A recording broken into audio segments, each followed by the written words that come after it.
ልመልስልህ በቃ ስመልስ ደግሞ አዳምጠኝ። እሺ መልሱን አዳምጥ። በቃ አዳምጥ መልሱ ነው። ተረጋጋ። እኛ ክርስቲያን በአንገታችን ማተብ ያሰረን ክርስቲያኖች ይኸውልህ አናስመስል። ይኸውልህ ዱርዬ የሆነ እያንዳንዱ ኦርቶዶክስ የሆነ ወጣት ማተብ በአንገቱ አስሮ ከቤተ ክርስቲያን ቅጥር ሳይጠፋ አዎ እኔ ዱርዬ ነኝ ይላል ራሱ ዝቅ እያደረገ። እንዳንተ አይነት ሰዎች ልክ ራሳቸውን በሚኮፍሱት መልኩ ግን ራሱን አገልጋይ እያለ ግን የዱርዬ ስራ የሚሰራ ሰው ሆኖ ራሱን አገልጋይ ነኝ ራሱን ፕሮፌት ነኝ እያለ ግን አይጮርብርም። ምን ማለት ነው? ክርስቶስን የምንፈራ አማኞች ስለሆንን ክርስቶስን ስለማናተልለው የሆነ ስም ለራሳችን እየሰጠን ራሳችንንም ጌታችን ኢየሱስ ክርስቶስንም አናታልልም። እኛ ኃጢአት ስንሰራ ኃጢአተኞች ነን እንላለን። እኛ ክርስቶስን ስንበድል በደለኞች ነን እንላለን። እኛ ዱርዬ ስንሆን አዎ ዱርዬ ነን። ኦኬ አናስመስልማ። ለምን መሰለ? ክርስቶስን የገባ ቆይ አሁን በደንብ በደንብ አድርጌ ልንገር፣ አድምጠኝ። ክርስቶስ የገባን ክርስቲያኖች ነን። ልክ እንዳንተ አይነት ሰው ሲሆን ግን ኦኬ የምንውልበት ሌላ የምናደርገው ነገር ሌላ ሆኖ ሳለ ራሳችንን አይ ፕሮፌት ነን የእግዚአብሔር ነብይ ነን አይ አገልጋይ ነን እያልን ግን አንሰክስም። ባጭሩ እንደዚህ የምንለው ራሳችንን ዝቅ ስለምናደርገ ክርስቶስን ከፍ ስለምናደርገ ነው። ባጭሩ አስመሳዮች አይደለንም። ሁላችሁም ኮሜንት ላይ አስመሳዮች አይደለንም እያላችሁ ጻፉላችሁ። ወንድማችን ከዚህ በኋላ እድል የምንሰጥ ቆይ ሌላ ነገር ማስተማር ቢያቀተንማ እንዳንተ አይነቱን ሰው ግብረ ገብ ማስተማር አያቀተንም። 10 ጊዜ ብትከፍቱ ማይከን 10 ጊዜ ሚዩት ነው የሚሆነው። ምንም ስታወራ ማንም አይሰማም። እኔ ማወራው ግን ወድርክም ጠላም ታደምጠኛለህ። ስለዚህ ተረጋጋሺ ወንድማችን አገልጋይ። ከዚህ በኋላ እድል የምንሰጥ በትምህርታዊ ሐሳቦች ላይ ዙሪያ ብቻ ነው። ከዚህ በኋላ ኦርቶዶክስ ቤተክርስቲያን ጥያቄ አለኝ ብለህ ረጅም ሰዓት ስትለጠጥ ቆየህ። ጥያቄ ምንድነው በትምህርቱ ዙሪያ ስንል እንዴት ኦርቶዶክስ ቤተክርስቲያን ውስጥ ዱርዬ ምናምን ብለህ ሐሳብ አነሳ። መለስኩልህ በሚገባ ቋንቋ በደንብ አድርጌ መልሼልሃለሁ። አይ ቲንክ ለአንተ በሚገባ ቋንቋ ከዚህ በኋላ ትምህርት ነክ የሆኑ ጉዳዮች ላይ ብቻ ነው የምናወራው። ኦርቶዶክስ ቤተክርስቲያን ከመጽሐፍ ቅዱስ ውጭ የምታስተምር ትምህርት አለ። ትምህርቱም ይሄ ነው ብለህ ማታነሳ ከሆነ ወዝን ሰከንድ ነው ታች ማስወረድ። ማይክን ክፈት። ሐሳብ አስተያየት ምናምን ራሱ ብትሰጥ ማይክን ስትከፍት ስትጀምር እኔ ቅድም ለማለት የፈለኩት ምናምን ብትል ወንድማችን አገልጋይ እታች ነው የምናስወርድ። እሺ ስለ ትምህርት የምታወራ ከሆነ ግን 24 ሰዓት ልናደምጥ ፈቃደኛ ነን። ማይክን ትከፍታለህ። ኦርቶዶክስ ቤተክርስቲያን ይሄ ትምህርቷ ከመጽሐፍ ቅዱስ ውጭ ነው የምትለው ነገር ካለ እናደምጣለን። ማይክን ክፈተው፣ እድልን ተጠቀምበት። እያወራ ከሆነ አይሰማም። ማይክን ክፈተው። አንዳንዶቻችሁ ትገርቡና ማይካችሁ ዘግቶም እያወራችሁ ስለሆነ አሁን እያወራ ይሆናል ጀለስ ማይኩን እስከው ማይከፍተው እያወራ እየጮኸ ስለሆነ እኛ ነው ያደምጠን። ጌታ ኢየሱስ የማይክ ምልክቷን ነካትና ክፈታት። ወንድማችን እያወራ ከሆነ እየሰማን አይደለም።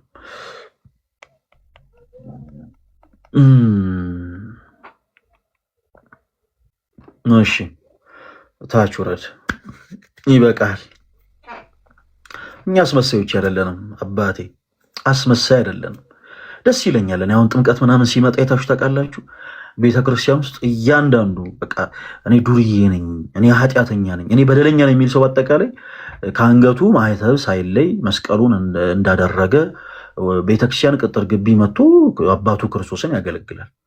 ምንድነው ስትለው ራሱን ዝቅ አድርጎ ዱርዬ ነኝ ይላል። እየታበየ እኮ አይደለም። በዚህ አጋጣሚ እውነት በጣም ኦርቶዶክሳዊ ወንድሞቻችን እናንተ ክብር ይገባቸዋል። ገብታችኋል? የሆነ ምንድነው አባቶቹም ማስመሰያዎች አይደሉ፣ እሱም ማስመሰል ሊሆን አይችልም። አያቸው ኦርቶዶክስ የሆነ ወጣት እና ራሱን ዝቅ አድርጎ ዱርዬ ነኝ ይላቸዋል። ዱርዬ ነኝ። በጣም የሚገርማችሁ ነገር አንዳንድ ጊዜ የሆኑ በአንገታቸው ማተብ ያሰሩ ኦርቶዶክሳውያንን መጠጥ ሲጠጡ ምናምን ቪዲዮ ቀርጸው የሚፖስቱ ሰዎች በጣም አብዛኞቹ ፕሮቴስታንት የሆኑ አገልጋዮች ራሳቸው ልክ እንደዘርገው የሚፖስቱ ራሳቸው መጠጥ የሚጠጡ ሰዎች ናቸው። አሁን ስለነሱ ገሌ እንደዚህ ያደርጋል ገሌ እንደዚህ ያደርጋል ሳይሆን ኦርቶዶክስ የሆነውን አማኝ ግን ዱርዬ ነው ለማለት ብሌም ለማድረግ ግን ፎቶ አንስተው ይፖስታሉ። ያንተን ማን ይናገርልህ? ያንተን ማን ይሆነቅልህ? ሰው በሁለቱ ግለሰቦች መካከል ያለው ልዩነት ምንድነው? ይሄኛው አስመሳይ ነው፣ የሆነ ካራክተር ለብሶ የመጣ ነው። ኦርቶዶክስ የሆነ ወጣት ግን ራሱን በትህትና ዝቅ የሚያደርግ ሰው ነው፣ አስመሳይ አይደለም። በቃ ያደረገውን እኔ እንደዚህ አይነት ሰው ነኝ፣ ጫትም እየቃመም ቢሆን ማለት ነው። አረ እኔ ሱሰኛ ነኝ፣ እኔ ጫት ምቅም ሰው ነኝ፣ እንዴት የእግዚአብሔርን ቃል እጠራለሁ? እንዲህ ነው የሚላችሁ። በጣም ትሁት ስለሆነ ማለት ነው። አስመሳይ አይደለም። በአፉ ጫት ይዞ አይ የምች መድኃኒት ነው እያለ ግን አይታበይም። እና አስመሳይ ስላልሆናችሁ ኦርቶዶክሳዊ ወጣት ወንድሞቻችን ክብር ይገባቸዋል። እሺ ወደፊት ሙቭ እናደርግ። ኦርቶዶክስ ቤተክርስቲያን ከመጽሐፍ ቅዱስ ውጭ የምታስተምረው ትምህርት አለ ብላችሁ የምታምኑ ፕሮቴስታንቶች ወንድሞች አንዳንድ ቁጥር ጻፉልኝ፣ እድል እሰጣችኋለሁ። ፕሊስ እንደዚህ አሁን እንደገባው ወንድማችን 27 ዓመቴ ነው እንዳለ ወንድማችን እባካችሁን ወሬ ምናምን እንዳይሆን ትምህርት አንስተን እናውራ። እሺ ትምህርት አንስተን እናውራ። ኦርቶዶክስ ቤተክርስቲያን ይሄ ትምህርቷ ከመጽሐፍ ቅዱስ ውጪ ነው የሚል ሰው ካለ አንድ ቁጥር ይጻፍልኝ፣ በፍቅር እናስገባዋለን። ከዛስ በመጽሐፍ ቅዱስ የማስረጃ ይሄ ትምህርታችሁ ከመጽሐፍ ቅዱስ ውጪ ነው፣ ምንም አይነት መጽሐፍ ቅዱስ የመሰረት የላችሁም ይበለን። እንግዲህ 1000 ሰው በላይ አለ። ለሁሉም እድል ሰጠናል።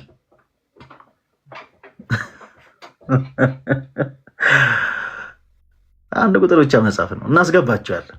የኔ ተወዳጆች በጣም ነው የምንወዳችሁ ፕሮቴስታንቶች ወንድሞቻችን ሁላችሁንም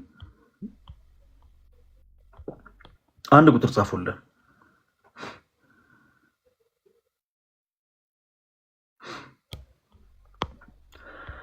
አንፈራጾ ሰባ ሰገል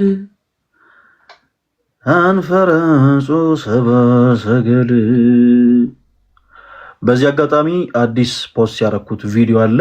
ሁላችሁም እየገባችሁ ያን ቪዲዮ በደንብ ሪፖስት አድርጉ፣ በደንብ ሼር አድርጉት፣ በደንብ ኮፒ ሊንክ አድርጉት። ክርስቲያኖቶች ወንድሞቻችን ወደ ሐዋሳ ቅዱስ ገብርኤል ታኅሳስ 18 እና 19 የበረከት ጉዞ ተዘጋጅቷል። ያ የተዘጋጀ የበረከት ጉዞ ከፊታችን በሳምንቱ በ25 የምናደርገውን የኦርቶዶክስ የወጣት ጉባኤ ሰፖርት ለማድረግ የታሰበ ነው። የጉዞ ዋጋ 3000 ብር የሆነው ለዛ ነው። ስለዚህ ሁላችሁም መጓዝ የምትችሉ ቪዲዮ ላይ በተቀመጡ ስልክ ቁጥሮች ገብታችሁ እንድትደውሉ በልዑል እግዚአብሔር ስም ጠይቃለን። ሌላው ሁላችሁ እዚህ ውስጥ ያላችሁ ሁላችሁ ቪዲዮን እየገባችሁ በደንብ ኮፒ ሊንክ፣ በደንብ ሪፖስት፣ በደንብ ሼር አድርጉት። ምክንያቱም ጉባኤያችንን እንደው ለማገዝ የታቀደ ጉዞ ስለሆነ ማለት ነው። እሺ ኦርቶዶክስ ቤተክርስቲያን ከመጽሐፍ ቅዱስ ውጪ የምታስተምረው ትምህርት አለ ብለህ የምታምን ፕሮቴስታንት ወንድሜ፣ አለ ብለሽ የምታምኝ ፕሮቴስታንት እህቴ፣ ለእናንተ እድል እንሰጣለን። በመጽሐፍ ቅዱሳዊ ማስረጃ በምን አልኳችሁ? በመጽሐፍ ውስጥ ማስረጃ ይሄ ትምህርት ከመጽሐፍ ቅዱስ ውጪ ነው ብላችሁ ያው እንድትሞግቱ እድል ሰጥተናል። አንዳንድ ቁጥር ጻፉ ካላችሁ።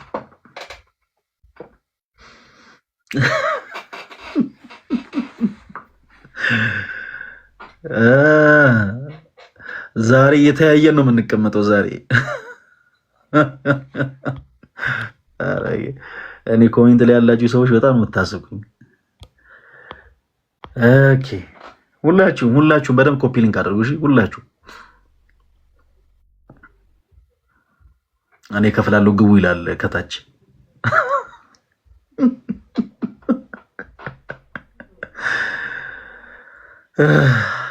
ኦርቶዶክስ ቤተክርስቲያን ይሄ ትምህርቷ አንድ ትምህርት ይሄ ትምህርት ከመጽሐፍ ቅዱስ ውጪ ነው የሚል ፕሮቴስታንት አማኝ ካለ በፍቅር እናደምጠዋለን። ብቻ መጽሐፍ ቅዱሳዊ መሰረት ይኖራችሁ። አሁን ማንስማማውና ማንደማመጠው በምንድን ነው? መጽሐፍ ቅዱሳዊ ማስረጃ ሳይኖራችሁ ኦርቶዶክስ ቤተክርስቲያን ይሄ ትምህርቷ እንዲህ ነው ለማለት የምትሞክሩ ከሆነ ብቻ ነው። ለሁላችሁም ይሄው ኢንቫይት እያላኩ ነው። አንዳንድ ቁጥር ምጽፉ ለሁላችሁም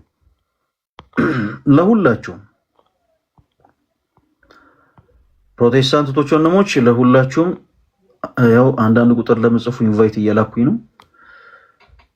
ገብታችሁ መሞገት ነው።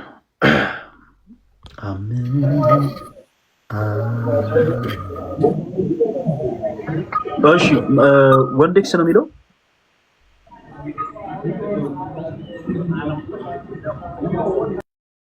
ሃሎ ምንድን ነው ሃሎ ብላችሁ ግን የምትወጡ ሰዎች? አንዳንዴ የስልክ ጥሪ የሚመስላችሁ ሰዎች ምን እሺ ነው? አንዳንድ ሰው ገብቶ ምናምን ሄሎ አንዳንዴ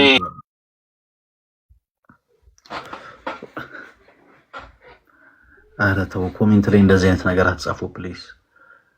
ኮሜንት ላይ እንደዚህ አይነት ነገር አትጻፉ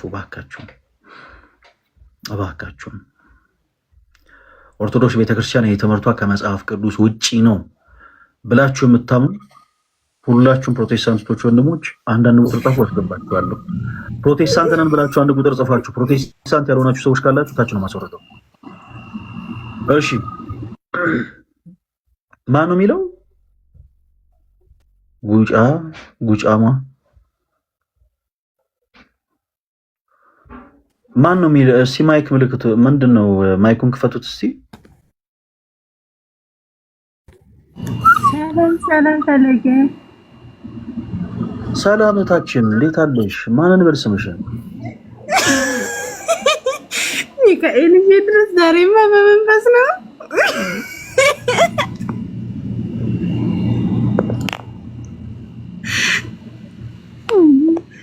ወላሂ እኔ የገባት ዘጋ ሚካኤል ድረስ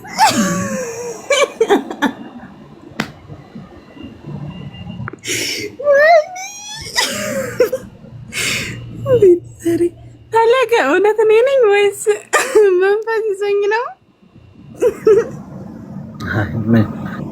ሁለታችሁም ናቸው።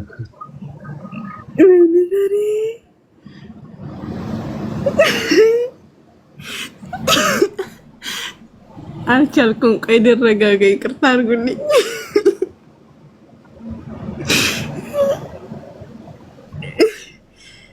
ወይኔ ገብርኤል አባቴ ከስንት ድካም በኋላ ፈለገ እውነቴን ነው የምልሽ፣ ስንት እንደደከምኩ ብታውቅ።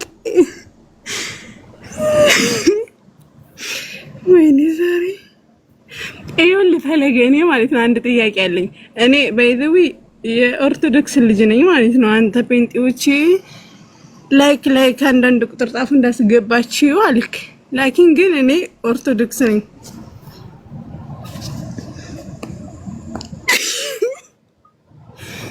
እሺ በቃ ወገኖች ማለት ነው እንትን ይቅርታ አድርጉልኝና ስክሪንሻት አድርጉልኝ ይሄን ጥያቄ ስጠይቅ። ምክንያቱም ከብዙ ሰው ጋራ የተከራከርኩበት ከብዙ ሰው ጋር የደከምኩበት ነው። ካላስቸገርኳችሁ ላይ ስክሪንሻት አድርጉልኝና በሚዲያ ማለት ነው እንዲለቀቅ አድርጉልኝ በእናታችሁ።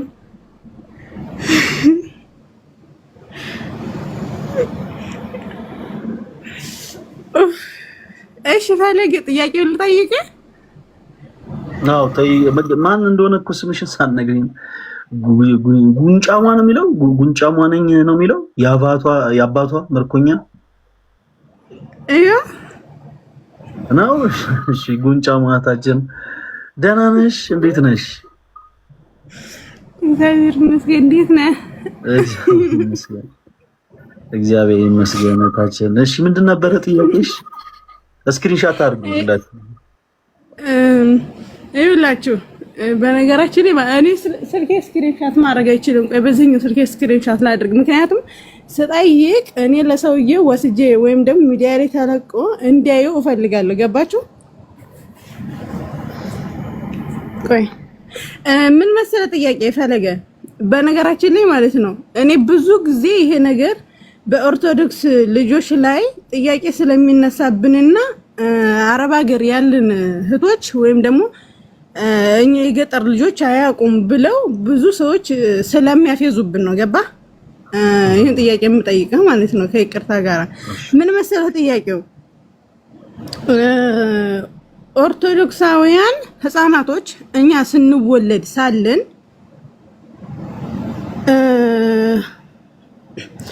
ቆይ አንድ ጊዜ ወይኔ እስካሁን ድረስ መረጋጋት አልቻልኩም። ታውቃለህ ፈለገ እውነቴን እኔ በአካል አልመሰለኝም መንፈስ ነው መሰለኝ። ገና ከእንቅልፌ መነሳቴ ነው ባይዘው ደግሞ ማለት ነው።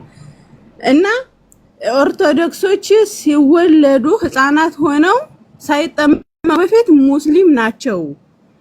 ብዙዎቹ ጥያቄ ነው። እኔ ደግሞ ስንወለድም ሳንወለድም ክርስቲያን ነን፣ ኦርቶዶክስ ነን። ምክንያቱም ጥምቀት የመጣው ከድሮ ነው፣ ከአሁን ነው ማለት ነው። ልጅ እያለን ክርስቶስ በደም ነበር የሚያጸምቀን ጥምቀት ሳይፈጠር በፊት ብዬ ተከራከርኳቸው። እነሱ ግን መጽሐፍ ቅዱሳዊ ወይም ደግሞ መንፈሳዊ ያልሆነ ነገር ሳይጠቅሱ ይከራከሩኛል። እኔ ግን ለምሳሌ ክርስቶስን ምሳሌ አድርጌ ስነግራቸው ሁሉም ሰው ሲያፌዙብኝ ነበረ እና ለዚህ ጥያቄ ከነ ማስረጃው አድርጌ እኔ ንገረኝና ለሰዎቹ ሄጄ አስረዳቸዋለሁ ማለት ነው። ደግሞ ስክሪንሾት አድርጉልኝ፣ እኔ ደግሞ ማይክ ይዛለሁ። እሺ ታችን በመጀመሪያ እንኳን ደህና መጣሽ። ያው እታች ያላችሁ ወንድሞች ከአክብሮት ከፍቅር ያው የምታደርገው ነገር ስለሆነ ሁላችሁም አደራ እንዳታዝኑባት። በእስልምና ዙሪያ ላይ በጣም ብዙ ጥያቄዎች ይነሳሉ። እርግጥ ነው በዚህ ጉዳይ ላይ ዮሐዴ እንደው በደንብ ሰፊ መልስ ይሰጥሻል። ነገር ግን ያው እኛም በተወሰነ መልኩ ሀሳቡን ጠቅላላ አድርገን የዛን ያክል ጥልቅ የሆነ ጉዳይ ስላልሆነ ጠቅላላ አድርገን እነግርሻለን። በመጀመሪያ ደረጃ በእስልምናው አካባቢ ከሚቀለዱ ቀልዶች ውስጥ አንዱ ይሄ ነው። ይሄ ሁሉም ሰው ገና በእናቱ ማፀን እያለ ሙስሊም ነበር ምናምን። በነገራችን ላይ እኔም ገና በእናቴ ማፀን ስወለድ እንትን ነበርኩ ምናምን ብለው የሚጃጀሉ በጣም ብዙ ሰዎች አሉ። ልክ እንደ ፍቅር ሲይዝም አይነት አካሄድ ማለት ነው። ሰዎች ግን በአንደበቶቻቸው እንዲህ ስላሉ በዚህ አጋጣሚ ክርስቲያኖች ወንድሞች በቃ ከንፈራችሁ ልትመጡላቸው ነው የሚገባው። የሆነ ብዙ የሚያስረብሽ ነገር አለ። ለምሳሌ አንድ ሰው መጥቶ ዮሐዴን አንተ ህንዳዊ ነህ ስላለው ዮሐድ ህንዳዊ አይሆንም። ህንዳዊ ለመባል የሚያስፈልጉ የሆኑ አንዳንድ ክራይቴሪያዎች አሉ። ያንን ያሟላ ሰው ነው ህንዳዊ ሊባል የሚችለው። አንድ ሰው መጥቶ ግግም ብሎ በቃ አንተ ነህ ስላለ ይሆናል ማለት አይደለም። አንድ ፕሮቴስታንት ወንድማችን አስገብተን አንተ ሰዶማዊ ነህ ስላልነው ነው ማለት አይደለም። ሰዶማዊ የሚያስብለውን ስራ ከሰራ ነው ሰዶማዊ የሚሆነው። ጥምቀት የእግዚአብሔርን ልጅነት ለማግኘት የምንጠመቀው ጥምቀት ነው እንጂ ይሄ እስልምና ይሄ ክርስትና ምናምን ተብሎ ይሄ እንትን ውስጥ የሚገባበት ነገር አለም። ባጭሩ ኢንጀነራል ለመረዳት ያክል ጥያቄው ቀልድ ነው፣ እንደ ቀልድ ያዙት። ስለ ጥምቀት ስናነሳ ግን ከአንድ ክርስቲያን ቤተሰብ የተወለደ ህፃን ኦልሬዲ የክርስቲያን ቤተሰብ ስለሆነ ሀብተ ውልናን ስመ ክርስቲያን እንዲያገኝ ቤተሰቦቹ በልጅነቱ እንዲጠመቅ ያደርጉታል። የሌላ ቤተ እምነት አማኝ ስለነበረ ሙስሊም ስለነበረ፣ ፕሮቴስታንት ስለነበረ፣ ካቶሊክ ስለነበረ፣ የቡዳ እምነት ተከታይ ስለነበረ፣ በእናቱ ማህፀን ውስጥ የሂንዱ እምነት ተከታይ ስለነበረ አይደለም የሚያጠምቁት። ክርስቲያን ስለሆኑ የተወለደ ያ ልጅ በክርስቲያን ቤተሰብ ስለሆነ ክርስቲያን ስለሆኑ እነሱ የቀመሱትን ያንን ድህነት ልጃቸውም እንዲያገኝ ሀብተ ውልናን ስመ ክርስቲያንን እንዲያገኝ ያደርጉታል። ባጭሩ ምሳሌ ልስጣችሁ። ለምሳሌ ህፃን ልጃችሁ ገና አፉን ያልፈታ ህፃን ልጃችሁ ቢታመም ወላጆች ምንድን ነው የምታደርጉት? የትኛውም ቤተ እምነት አማኝ እምነት ተከታይ ብትሆኑ ፕሮቴስታንት ሁኑ ዋቴቨር የትኛውም እምነት ተከታይ ሆናችሁ ህፃን ልጃችሁ በአፉ መናገር የማይችል ልጅ፣ ምንም አይነት ጥያቄ መመለስ የማይችል ልጅ ሲታመም የሚያለቅስ ብቻ የሆነ ልጅ እንደዚህ አይነት ሁኔታ ላይ ያለን ህፃን ልጅ ቢታመም ምንድን ነው የምታደርጉት? ፈቃዱን ሳትጠይቁ ወደ ሆስፒታል ነው የምትወስዱት፣ ወደ ህክምና ቦታ ነው የምትወስዱት። ወላጆች የልጆቻቸውን ፈቃድ ሳይጠይቁ ህክምና ቦታ ድረስ ይዟቸው የሚሄዱት ለምንድን ነው? እነሱ በጤንነት ይህን ዓመት ሁሉ የዓመት ጊዜ እንዳሳለፉ ያንን ያክል ዓመት እንደኖሩ ሁላ ልጆቻቸውም ጤናን አግኝተው እንዲኖሩ ስለሚፈልጉ ወደ ህክምና ቦታ ይዟቸው ይሄዳሉ። ስለዚህ በክርስቶስ ኢየሱስ ያመኑ ክርስቲያን የሆኑ ቤተሰቦችም ልጆቻቸው እነሱ የቀመቱትን ድህነት እንዲቀምሱ እነሱ የኖሩበትን እውነት እንዲኖሩ ልጆቻቸውን ወደ ቤተክርስቲያን ይዘው ሄደው ያጠምቃሉ። ከዛ ውጭ ግን የሂንዱ እምነት ተከታይ ስለነበረ ነው፣ የቡዳ እምነት ተከታይ ስለነበረ ነው፣ የሽንቶይዝም እምነት ተከታይ ስለነበረ ምናምን የሚባል ቀልድ ግን የለም። ይሄ ጀስት በቃ ለመጀመሪያ ያክል እንደዚህ አይነት ቀልድ ከቀለዱ እናንተ ቁም ነገረኛ ሆናችሁ መልሱላቸው። አይ ግግም ብለው በቃ ነው ካሉ ግን በቃ ይሄ ራስን በራስ ከማስደሰት የማይተናነስ ሀሳብ ነው። ጀስት በቃ ፈገግ ብላችሁ ከፈራችሁ መጣችሁ መሄድ ነው ባጭሩ። ግን እኛ ግን የምናስጠምቀው ሰው የሌላ እምነት ተከታይ ስለነበረ ነው ወይ? በፍጹም እንደዛ የሚባል ነገር የለም። ስለዚህ አንድ ህፃን ወደ ቤተክርስቲያን ሄዶ ጥምቀትን የሚጠመቀው ቅድም እንዳልኳችሁ ለምንድን ነው? የክርስቲያን ቤተሰብ ውስጥ የተወለደ ህፃን ልጅ ስለሆነ ነው። ከክርስትና ቤተሰብ ውጭ ክርስትና እምነት ተከታይ ካልሆኑ ሰዎች ውጭ የተወለዱ ሰዎች ካደጉ በኋላ ነው ወደ ክርስትና እንዲመጡ ወንጌልን ሰብከን የምንመልሳቸው። ለምን? እነሱ ቤተሰቦቻቸውም ጭምር ከክርስትና ርቀው በምንፍቅና ህይወት ውስጥ የቆዩ ስለነበሩ፣ ስለዚህ ለነዛ ሰዎች ወንጌልን ሰብከን በክርስቶስ አምነው እንዲጠመቁ እናደርጋለን ማለት ነው። ከዛ አንግል እንድትረዱት ነው። ዮሐዴ አይ ቲንክ ከዛም አንግል የሚነሱትን ሀሳቦች አንተ ሞር ስለምትረዳቸው በደንብ ለእህታችን እንድትመልስላት ለአንተ ድሉ ልስጥ። አለ ይዋዲ አለው ፈለገ ይሰማል? ድምጼ ይሰማል? ያ ኦኬ እሺ። ቃለ ሕይወት ያሰማልን። ኦልሬዲ መልሰዋል። በክርስትና ያለው ትንሽ ብቻ ሀሳብ ለመስጠት አክቹአሊ በጣም የሚያስቅ ነው የሚሆነው። ማለት አንድ ሰው ሙስሊም ወይም ክርስቲያን ምናምን ለማለት ቢያንስ ክርስቲያን ለማለት እኛ የምናመጣው ወይም ክራይቴሪያዎች አሉ። ሙስሊም ለመባል ደግሞ በጣም ከባዱ ክራይቴሪያ ምን ማለት ነው? እስከ ጅምሩ ሰረንደር ማለት ነው፣ መገዛት መቻል ማለት ነው ብለው ነው የሚተረጉሙት ራሱ ማለት ነው። አንድ ህፃን ልጅ ገና ሲወለድ መገዛት ምናምን አያውቅም አይችልምም። ኦኬ ሲጀመር ከስሙ ትርጉም ራሱ ስንመጣ ማለት ነው በግድ ለፈጣሪ መገዛት ፕላስ ደግሞ የሆነ በቀን 5 ጊዜ የሚሰግዱት አላ እሱ መስገድ የማይችል እና ደግሞ አላህ አንድ ነው ከዛ ደግሞ መሐመድ መልእክተኛ ነው ያላለ ሰው ሙስሊም አይደለም በሙስሊሞች ሐሳብ ማለት ነው። አንድ ህፃን ልጅ እንደዚህ ብሎ ኮንፊስ ሊያደርግ አይችልም በህፃንነቱ ማለት ነው። ከመጀመሩ ዝም ብለን ጀነራሊ ስንመለከት ማለት ነው። እንትኑ ፈለገ ማይክ ክፍት ነው። ሶ ከመጀመሪያ የቃሉ ትርጉም ይዘህ ራሱ አንድ ህፃን ልጅ እንዲህ ብሎ ኮንፌስ ሊያደርግ አይችልም ማለት ነው። ሶ ህፃን ሙስሊም ሊሆን አይችልም። ሲቀጥል በእስልምና ራሱ አንድ ህፃን ይሄ ፕሪደስቲኔሽን የሚባል ትምህርት አላቸው። መጀመሪያ የእስልምናው የክርስትናውን ከማየታችን በፊት ብዬ ፕሪደስቲኔሽን የሚባል ትምህርት አላቸው፣ ወይም ደግሞ ቀደር የሚባል ትምህርት አላቸው። አንድ ህፃን ልጅ በተፈጥሮ ክርስቲያን ሆኖ ራሱ ሊወለድ ይችላል። በእስልምና አስተምሮ ማስረጃ አለ። እሱ አሳያቸዋለሁ። አንድ ህፃን ልጅ ሲወለድ ራሱ ከመጀመሪያ ሲፈጠር ጀምሮ ክርስቲያን ሆኖ ሊፈጠር ይችላል። በእስልምና አስተምሮ ሶ ክርስቲያን ሆኖ ሊፈጠር ይችላል፣ ወይም ደግሞ አማኝም ሆኖ ሊፈጠር ይችላል። ከሙስሊም ቤተሰብ የተወለደ አንድ ህፃን ልጅ ባይዘወይ ካፊር ሆኖ ወይም ደግሞ ክርስቲያን ሆኖ የተወለደ ካፊር ማለት ከእስልምና ውጪ ሆኖ የተወለደ አለ በሐዲሳቸው ማለት ነው። እና በቁርአናቸው በምዕራፍ 18 ላይ ነው የምታገኙት። ይሄ አልኸድር የሚባል አንድ ነብይ አላቸው። አንድ ህፃን ልጅ ገና በህፃንነቱ ይገድለዋል።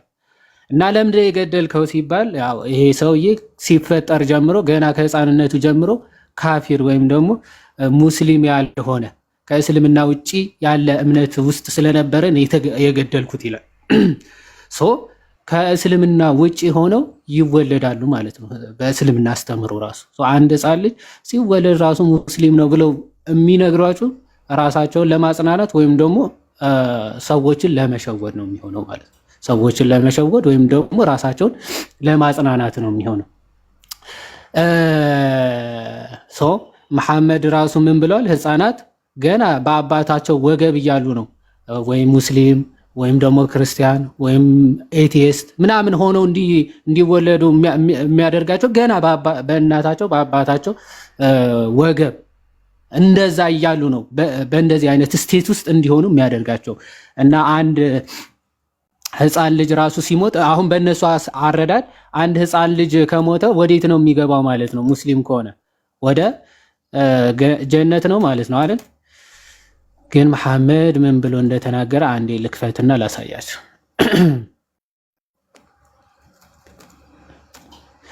እሺ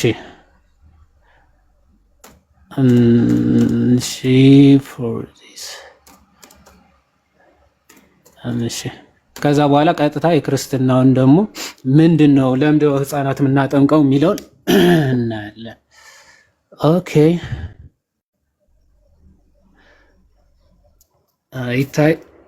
ይታያል። ኦኬ ቆይ ይታያቸዋል። አንዴ ዙም ላድርገው መሰለህ። ዙም ኦኬ በጣም ሄደ። እሺ አይ ቲንክ ይታያቸዋል ብዬ አስባለሁ። ተመልከቱ። አውተንቲክ የሆነ ሐዲስ ነው። ሳሂህ ሙስሊም 2662 ቢ ይላል እና ምን ይላል መሰላችሁ? አይሻ the mother of the believers አይሻ ማለት የመሐመድ ሚስት ነች እና የሙስሊሞች ሁሉ እናት ተብላ ትጠራለች። እና ሪፖርትድ ዛት ኤ ቻይልድ ዳይድ ኤንድ አይ ሴድ ትላለች። አንድ ህፃን ልጅ ሞተ። ከሙስሊም ወገን የሆነ የሙስሊሞች ወገን የሆነ አንድ ህፃን ቻይልድ ይታያቸዋል፣ ሞተ። ዘን ይሄ ህፃን ከሞተ በኋላ ምን ይላል? ዘር ኢዝ ሃፒነስ ፎር ዚስ ቻይልድ who is a bird from among the birds of paradise አለች። ከዛ እቺ አይሻ የተባለች መሐመድ ሚስት ምን ትላለች? ህፃንማ በቃ ታድሎ በቃ ገነት ነው የሚገባ ማለት ነው፣ እድለኛ ነው ብላ ትናገራለች ማለት ነው አይሻ። ኦኬ ዜር አፖን ከዛ በኋላ ኦኬ እንደውም ቆይ ምክንያቱ ኃጢአት ምንም ያልሰራ እንደሆነ እዚህ ጋር ስለምትናገር ቆይ ሲ ላይ ላሳያችሁ። 2662 ሲ ላይ ምን ይላል? ከገነት ወፎች መካከል ይሆናል ይሄ ህፃን ልጅ በህፃንነት ነው የሞተው፣ ስለዚህ ታድሎ ገነት ነው የሚገባው ትላለች። ምክንያቱም ትልና ያው the birds of paradise for it committed no sin nor has he reached the age when one can commit sin ምንም ኃጢአት አልሰራም፣ ፕላስ ደግሞ ኃጢአት እንኳን የሚሰራበት እድሜ እንኳን ይሄ ህፃን ልጅ አልደረሰም፣ ስለዚህ ገነት ነው የሚገባው ብላ ትናገራለች። ማ የመሐመድ ሚስት አይሻ። ከዛ በኋላ መሐመድ he said መሐመድ እንዲህ አለ፣ አይሻ per adventure it may be otherwise ኦኬ በተቃራኒው ሊሆን ይችላል። ምን ገሃነምም ሊገባ ይችላል ማለት ነው። ለምን ደግሞ ገሃነም ሊገባ የሚችለው ይሄ ህፃን ልጅ? የምር እንደ እነሱ አባባል ህፃናት ሁሉ ሙስሊሞች ከሆኑ ስለዚህ ገነት ነው መግባት የነበረበት አይደል? ምክንያቱም ይሄ ህፃን ልጅ ኃጢአትም አልሰራ በኃጢአቱ ነው እንዳይባል ኃጢአት አልሰራም፣ ኃጢአት የሚሰራበት እድሜ እንኳን አልደረሰም። ሶ ምን አለ? አይ it can be otherwise ገሃነምም ሊገባ ይችላል። because አለ ምክንያቱ ለምን ነው የሚገባው? because God created for paradise those who are fit for it while they were yet in their father's loin። ምክንያቱ በእስልምና አላህ ራሱ ገና በአባታቸው ዘር ወገብ እያሉ ለገሃነም ብሎ ከፈጠራቸው በቃ ለገሃነም ነው የሚሆነው፣ ለገነት ብሎ ከፈጠራቸው ለገነት፣ ወይም ደግሞ አማኝ ሙስሊም አድርጎ ከፈጠራቸው ሙስሊም፣ ክርስቲያን አድርጎ ከፈጠራቸው ክርስቲያን ነው የሚሆኑት በአባታቸው ወገብ እያሉ። ይሄ ህፃን ልጅ ማደግ አይጠበቅበትም፣ አድጎ ማመን ምናምን አይጠበቅበትም። ሶ ገና በህፃንነቱ ሞቶ ራሱ ክፉና ደጉ ማመዛዘን በማይችልበት እድሜ ሞቶ ራሱ ያ ካፊር ሆኖ ሊወለድ ይችላል ማለት አይ በአባቱ ወገብ እያለ ምን ለገሃነም ወይም ደግሞ ለጀነት ብሎ ሊፈጥረው ይችላል and created for hell those who are to go to hell ይላል። ለገሃነም ብሎ ከፈጠራቸው ደግሞ በህፃንነታቸው በቃ በህፃንነታቸው ቢሞቱም የገሃነም ናቸው፣ ገሃነም ይገባሉ አለ። he created them for hell while they were yet in their father's loin ምክንያቱም እነሱ ለገሃነም ብሎ ነው ገና በአባታቸው ወገብ እያሉ የሚፈጥራቸው ይላል። አንድ ከሃዲ ሆኖ የተፈጠረ ላሳያችሁና ከዛ ወደ ክርስትናው መልስ እመጣለሁ። ኦኬ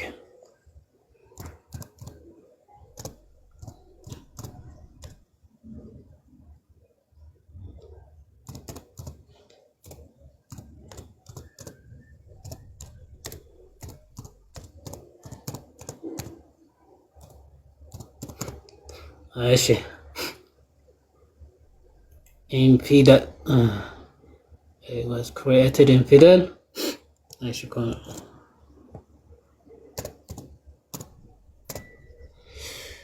እሺ ያው صحيح የሆነ ሐዲስ ነው። ሱናን አቢ ዳውድ 4706 ያው ቀደም ቁርአን ላይ ያለ ሐዲስ ነው ማለት ቁርአን ላይ ያለ ሐሳብ ነው መጽሐፋቸው ማለት ነው። ሱራ 18 ላይ ነው ያለው። ምዕራፍ 18 ላይ ነው የምታገኙት ይሄ ሐሳብ ማለት ነው። አልኸድር የሚባል አንድ ሰው ህፃን ልጅ ገድሎ ነው ነብይ ነው በእነሱ ይባላል እና እሱ ህፃን ልጅ ገድሏል እና ለምንድነው ህፃኑን የገደለው ብለው መሐመድን ጠየቁት ማለት ነው።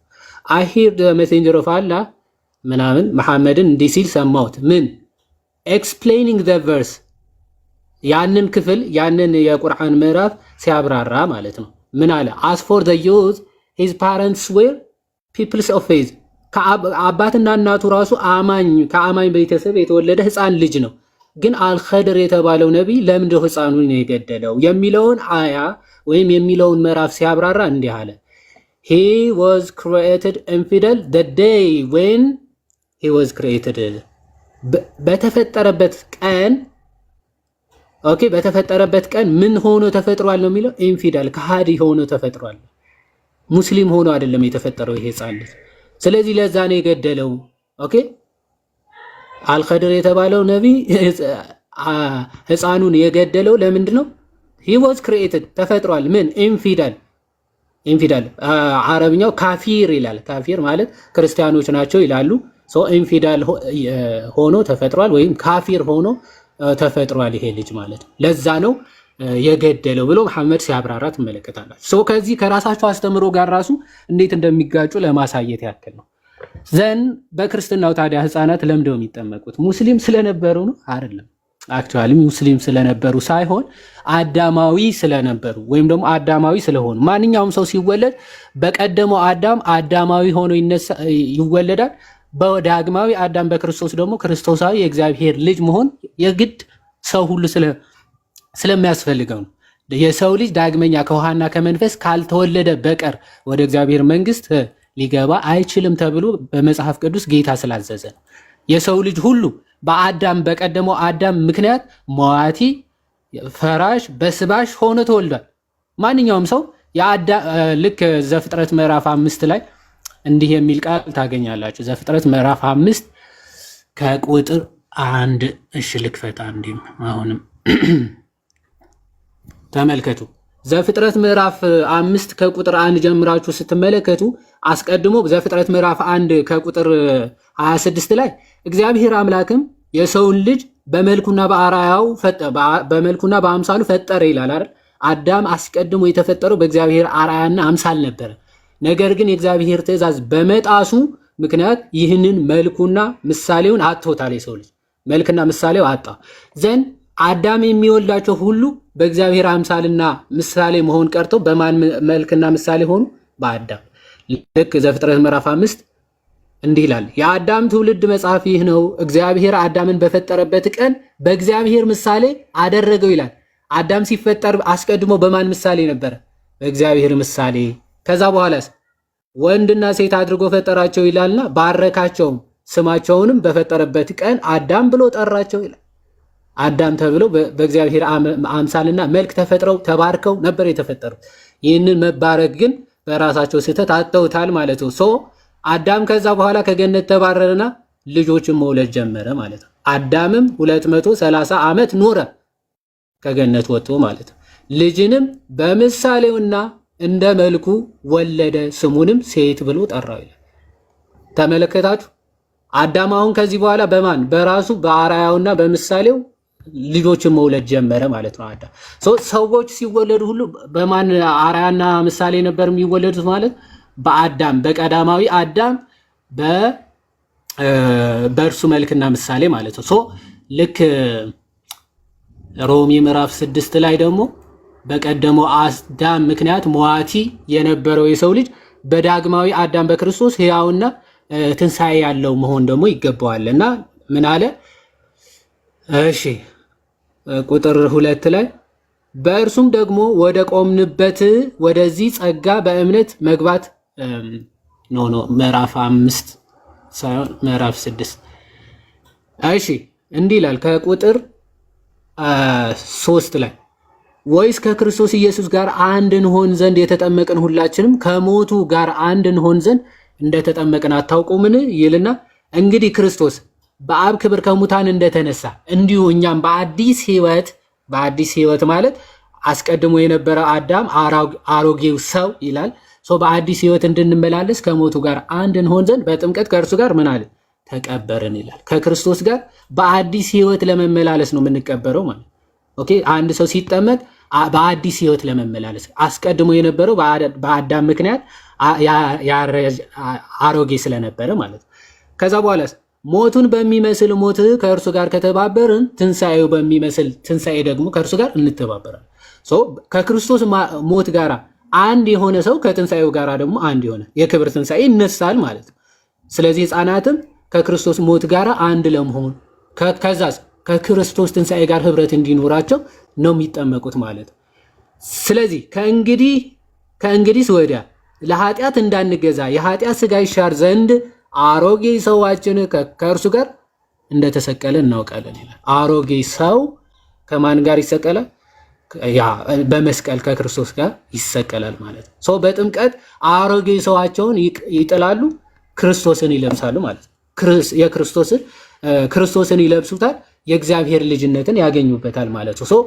ልክ አንደኛ ቆሮንቶስ በምዕራፍ 15 ላይ በቀደመው አዳም ሞት እንደመጣ እሺ ቆይ አንደኛ ቆሮንቶስ ምዕራፍ 15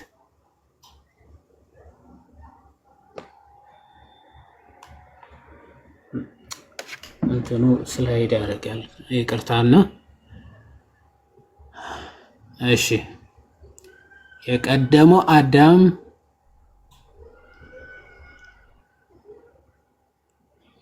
ኦኬ ከቁጥር 40 አይደል? እሺ ከዚህ አካባቢ ይመስለኝ እንዲህ ይላል ከቁጥር 42 ጀምሮ የሙታን ትንሣኤ ደግሞ እንዲሁ ነው። በመበስበስ ይዘራል፣ ባለመበስበስ ይነሳል። በውርደት ይዘራል፣ በክብር ይነሳል። በድካም ይዘራል፣ በኃይል ይነሳል። ፍጥረታዊ አካል ይዘራል፣ እሺ መንፈሳዊ አካል ይነሳል። ፍጥረታዊ አካል ካለ መንፈሳዊ አካል ደግሞ አለ ይልና እንዲሁ ደግሞ ይላል። በደንብ አስተውል። እንዲሁ ደግሞ ፊተኛው ሰው አዳም ሕያው ነፍስ ያለው ተብሎ ተጽፏል። ኋለኛው አዳም ደግሞ ሕይወትን የሚሰጥ መንፈስ ሆነ። ነገር ግን አስቀድሞ ፍጥረታዊ ቀጥሎም መንፈሳዊ ነው እንጂ መንፈሳዊ መጀመሪያ አይደለም። የፊተኛው ሰው ከመሬት መሬታዊ ነው፣ ሁለተኛው ሰው ከሰማይ ነው። መሬታዊ እንደሆነ መሬታውያን የሆኑት ደግሞ እንዲሁ ናቸው። ሰማያዊ እንደሆነ ሰማያውያን የሆኑት ደግሞ እንዲሁ ናቸው ይላል። የዚያን የመሬታዊውን መልክ እንደለበስን በደንብ አስተውላውን ቁጥር 49 ላይ የዚያን የመሬታዊውን መልክ እንደለበስን የአዳምን ማለት ነው። በመውደቁ ምክንያት መሬታውያን አፈርነ ወደ አፈር ትመለሳለህ ተብለን ፈራስ በስባሽ ሆነን ነበረ። ስለዚህ መሬታዊ እንደሆነ የቀደመው ሰው መሬታውያን የሆኑት ደግሞ እንዲህ ናቸው ይልና የዚያን የመሬታዊን መልክ እንደለበስን የሰማያዊውን መልክ ደግሞ እንለብሳለን። የሰማያዊው መልክ የክርስቶስ ለመልበስ ነው። ሕፃናት በአዳም ምክንያት መሬታውያን ሆነው ነበርና ማለት ነው። ከዚህ አንጻር የሚታይ እንጂ ፈጽሞ ሙስሊም ቆይተው ክርስቲያን ለማድረግ ጭራሽ ሲጀመር በክርስቶስ ሰዓት እስልምና የሚባል ታሪክ እኮ አይታወቅም። እንኳን በክርስቶስ ሰዓት ይቅርና እንኳን በዚህ ሰዓት ጥምቀት በተሰጠበት ሰዓት ይቅር እስልምና ሊታወቅና ከ600 ዓመት በኋላ ኦኬ ከክርስቶስ ሞትና ትንሣኤ ከምን ከ600 ዓመት በኋላ ስለመጣው እስልምና ነው አጥምቅ የተባሉ። ኦኬ በጭራሽ አይደለም። ሙስሊም ስለነበሩ በጭራሽ አይደለም። ማንኛውም ሰው ዳግመኛ ተወልዶ የእግዚአብሔር ልጅነት ካላገኘ በስተቀር በአዳም ምክንያት ወድቆ ስለነበር ማለት ነው ወደ እግዚአብሔር መንግስት ፈጽሞ መግባት ስለማይቻለው ለዛ ነው። ይሄ ነው ትምህርታችን። እግዚአብሔር ይስጥልኝ። አይ ቲንክ አበዛሁት መሰለኝ። እናመሰግናለን ዮሐዴ፣ ቃልዮት ያሰማልን። እህታችን ተመልሶልሻል አይደል? በጣም ተመልሶልኛል። እውነት ለመናገር እግዚአብሔር ይስጥልኝ። ማርያምን እኔ እንደዛ አልጠበኩም። እኔ ማለት ነው በነገራችን ላይ እኔ ብዙ ጊዜ የእውነት ፈተና ማለት ትችላላችሁ። እኔ አንድ ተራ ወንበዴ ሽፍታ የሆንኩ ሰው ነኝ። ላኪን ግን በእምነቴ በኦርቶዶክስነቴ ተመጡብኝ አንገቴን እሰጣለሁ።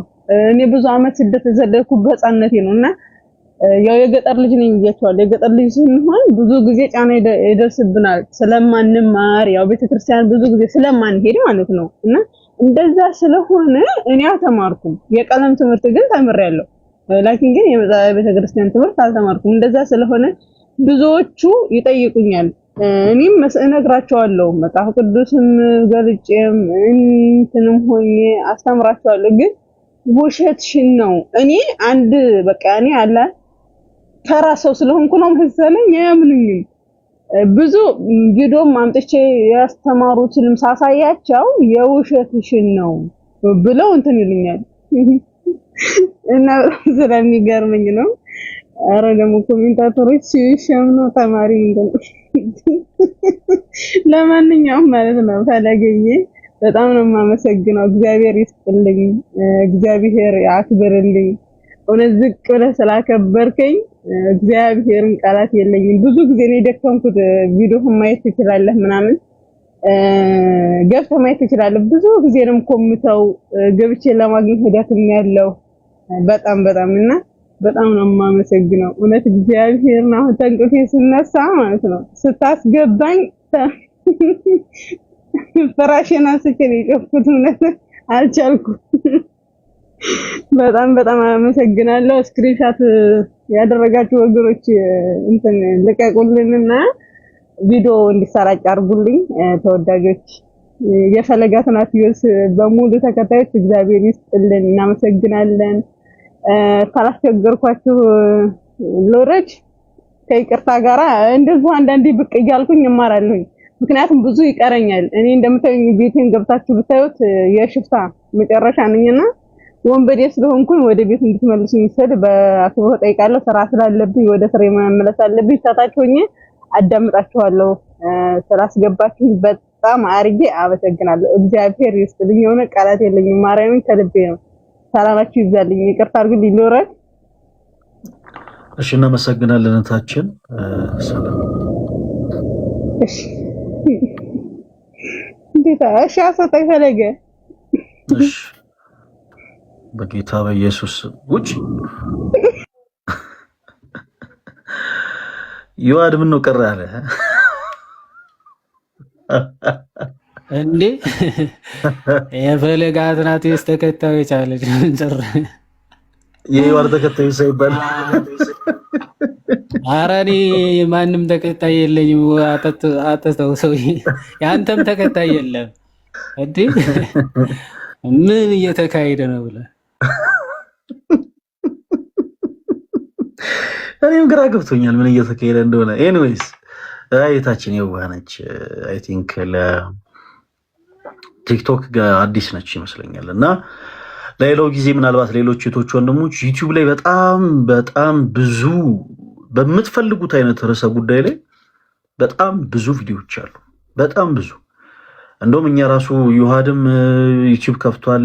ሌሎችም ወንድሞች ዩቲዩብ አላቸው። በዩቲዩብ ራሱ ለመንቀሳቀስ ተሞክሮ ነበር ግን እንደውም ከኛ ቀን በላይ በጣም የሚገርማችሁ ነገር በጣም ብዙ ቪዲዮዎች ዩቲዩብ ላይ አሉና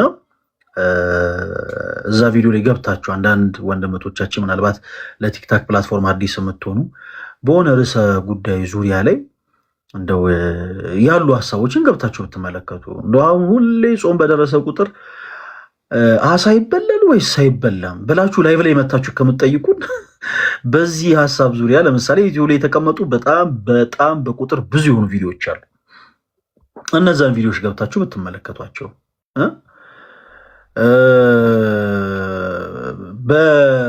በዩቲዩብ ላይ እንደው ጥሩ በሆነ መልኩ ስለሚቀመጥ በትሽሩ ገብታችሁ ብታዩ ጥሩ ነው ለማለት ያክል ነው።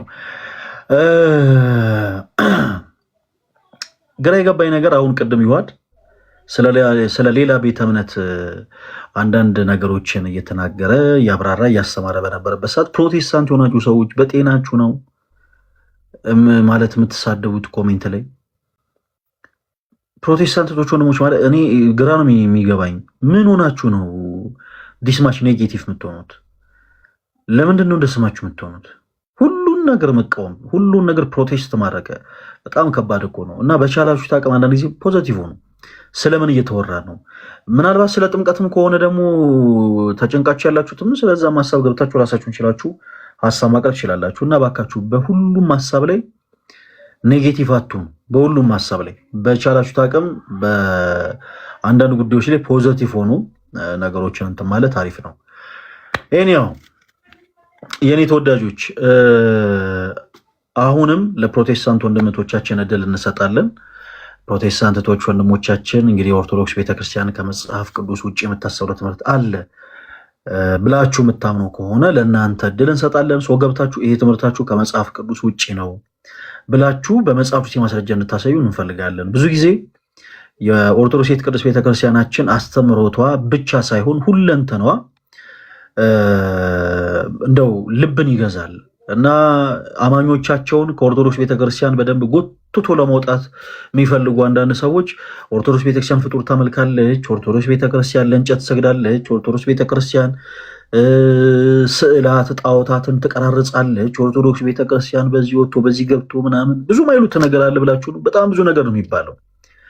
እና ይኸው እንዲህ አይነት መድረኮችን አመቻችን። ግቡና ይሄ ትምህርታችሁ እንግዲህ በአራቱም አቅጣጫ ላላችሁ ፕሮቴስታንቶች ወንድሞቻችን የፍቅር ጥሪ ያቀረብ ነው እና ኦርቶዶክሳውያን እናንተ እንዲህ ብላችሁ የምታምኑት ትምህርት ምንም አይነት መጽሐፍ ቅዱስ መሰረት የለውም። ይሄ ትምህርታችሁ ከመጽሐፍ ቅዱስ ውጪ ነው ብላችሁ የምታምኑ ካላችሁ ግቡ። በመጽሐፍ ቅዱስ የማስረጃ ግን እንድትወሩ እንፈልጋለን። በአሉባልታ ሲባል የሰማችሁትን እንደው በመንገድ ስታልፉ ሰዎች ያሉትን ምናምን ነገር አይደለም። በፍቅር በመጽሐፍ ቅዱስ የማስረጃ ይሄ ትምህርታችሁ ተረት ተረት ነው። በቃ ምንም መሽኮረም አያስፈልግም። ይሄ ትምህርታችሁ ተረት ተረት ነው። ይሄ ትምህርታችሁ ከመጽሐፍ ቅዱስ ውጪ ነው ብላችሁ የምታምኑት ትምህርት ካለ በመጽሐፍ ቅዱስ የማስረጃ ከኛ ጋር እንድታወሩ እንፈልጋለን። እጅግ በጣም ስለምንወዳችሁ እኛ የገባን እውነት እንዲገባችሁ እንፈልጋለን የኔ ተወዳጆች። እና ለሁላችሁም ኢንቫይት እየላኩ ነው። ለሁላችሁም ሀብታሙ ለሚል አካውንት ኢንቫይት ልከናል። ተወዳጅ ወንድማችን አክሴፕት አድርገውና ገብተህ ከኛ ጋር መውራት ትችላለህ። ለሁላችሁም እድል እሰጣለሁ። እሺ፣ ለሁላችሁም የኔ ተወዳጆች። ታዲያ በፍቅር ነው መውራት ያለብን። ይሄ የኢጎ የሆነ አይነት ንግግርና ኢጎ የሆነ አይነት አወራር ማቆም አለባቸው። አረ ይዋድ ዛሬ ገስት ላይ እኮ ነው ያለው እኮ። ለምንድን ነው ሀሳብን እንደታፈነ ሰው ኮሜንት ላይ የምጽፈው? አይዋድ እሺ ይዋዴ አይ ቲንክ ሰው ገብቷል። እስኪ አንተ አናግረው።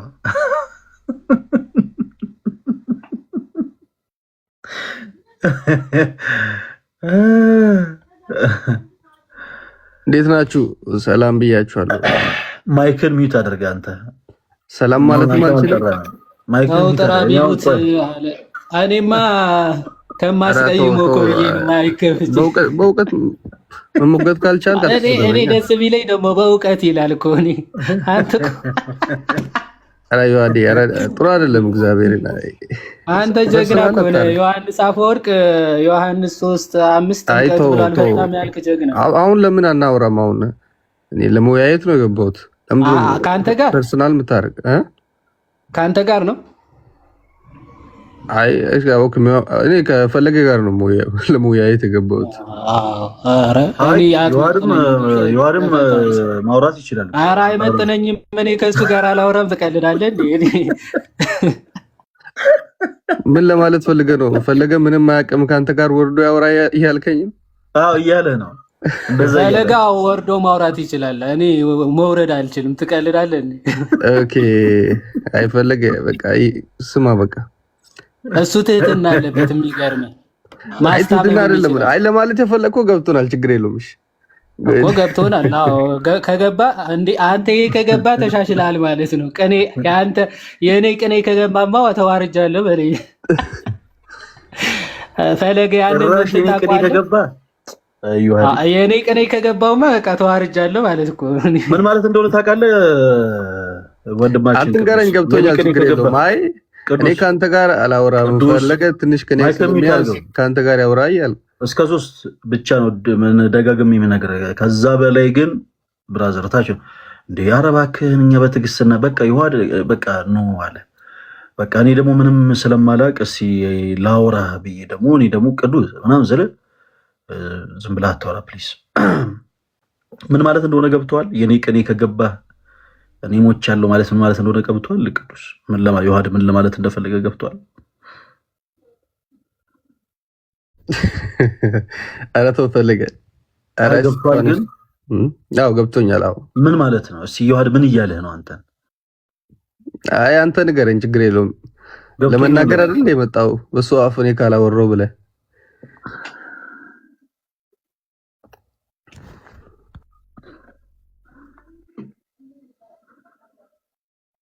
ቅዱስ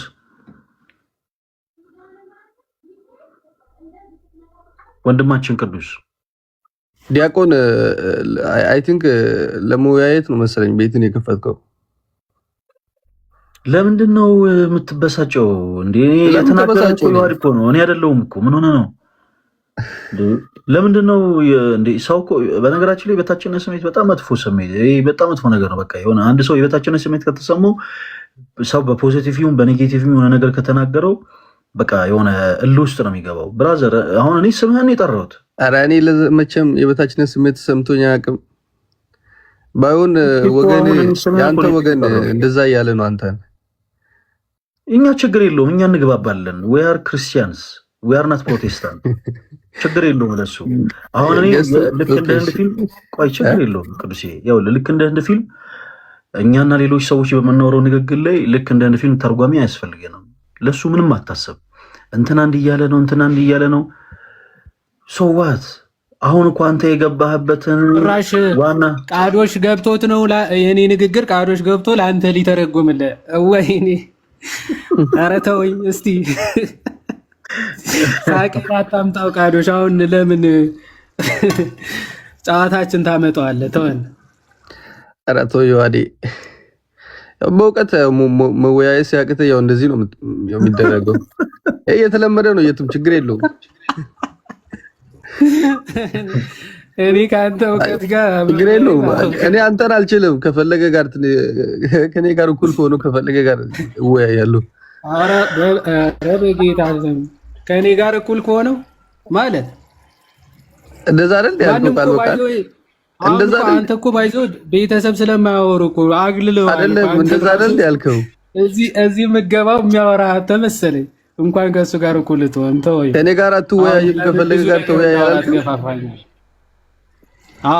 እኔ ባይዘው ምን እያልኩ እንደሆነ ላብራራልህ። በቃ ምንም ችግር የለውም። ገብተህ ማብራራት አይጠበቅብህም። አልገባህም፣ አንተ አልገባህም። ቆይ ሚውት አድርገው። አሁን ላስረዳ። ቆይ አንዴ አሁን ምን እያልኩ መሰለ? እኔ አሁን አይደለም ችግር የለውም። ተረጋጋ እንጂ እኛ ቤት መተህ አስፈቅጄ ላወራ ነው እንዴ? ተረጋጋ እንጂ ነቅዬ ነው የምጥልህ ብሏል ቀለሜ። እና እንዳልነቅልህ እባክህ ተረጋጋ። ከዚህ በኋላ ሚት ካረጋችሁኝ እወጣለሁ። እባክህ ያንተ እውቀት እለጋ አስቀይሜዋለሁ። በጣም ይቅርታ ልጠይቀው። ይሄ ሰው እሱ ከወጣ ማን ሊያስተምረን ነው? ተው። ከማን ጋር እናወራለን? ከማን ጋር ነው የምናወራው? አስቧል። እሺ ልቶ ቀጥሉ። በቃ አይ በቃ ምንም የምንቀጥለው ነገር የለም። ዮሐዴ ያው እንደምታውቀው የኛ ቤት የፈለገ አትናቴዎስ ብቻ ቤት ሳይሆን የሁሉም ክርስቲያኖች ቤት ነው እና አንተ ሳትፈቅድለት እንደውም ቅዱስ በቃ ምንም ነገር ማውራት አይችልም እና ቅዱስ ዮሐድን አስፈቅደኸው ከዮሐድ ጋር የሆነ የተቀያየምክበት ነገር ካለ ዮሐድን ይቅርታ ጠይቀኸው ነው ከዛ በኋላ እድል ሰተን የምናወራ።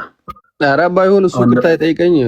በተደጋጋሚ ፐርሰናል ለመጨረሻ ጊዜ ቅዱስ ለመጨረሻ ጊዜ አሁን መድረስ ለማስወጣት ከፈለገኝ ማስወጣት ከፈለግን እኮ ቁጥሩ ነው እወጣላለሁ። ችግር የለውም አታስብ። ፈለገ ውጣ፣ በቃ በኢየሱስ ውጣ በኢየሱስ አብሽር። ስቴጆ ካዶሽ 3 ጮህ እናውጣ። 4 አንተ እንዳላስወጣሽ። ለማንኛውም ደህና ዋል።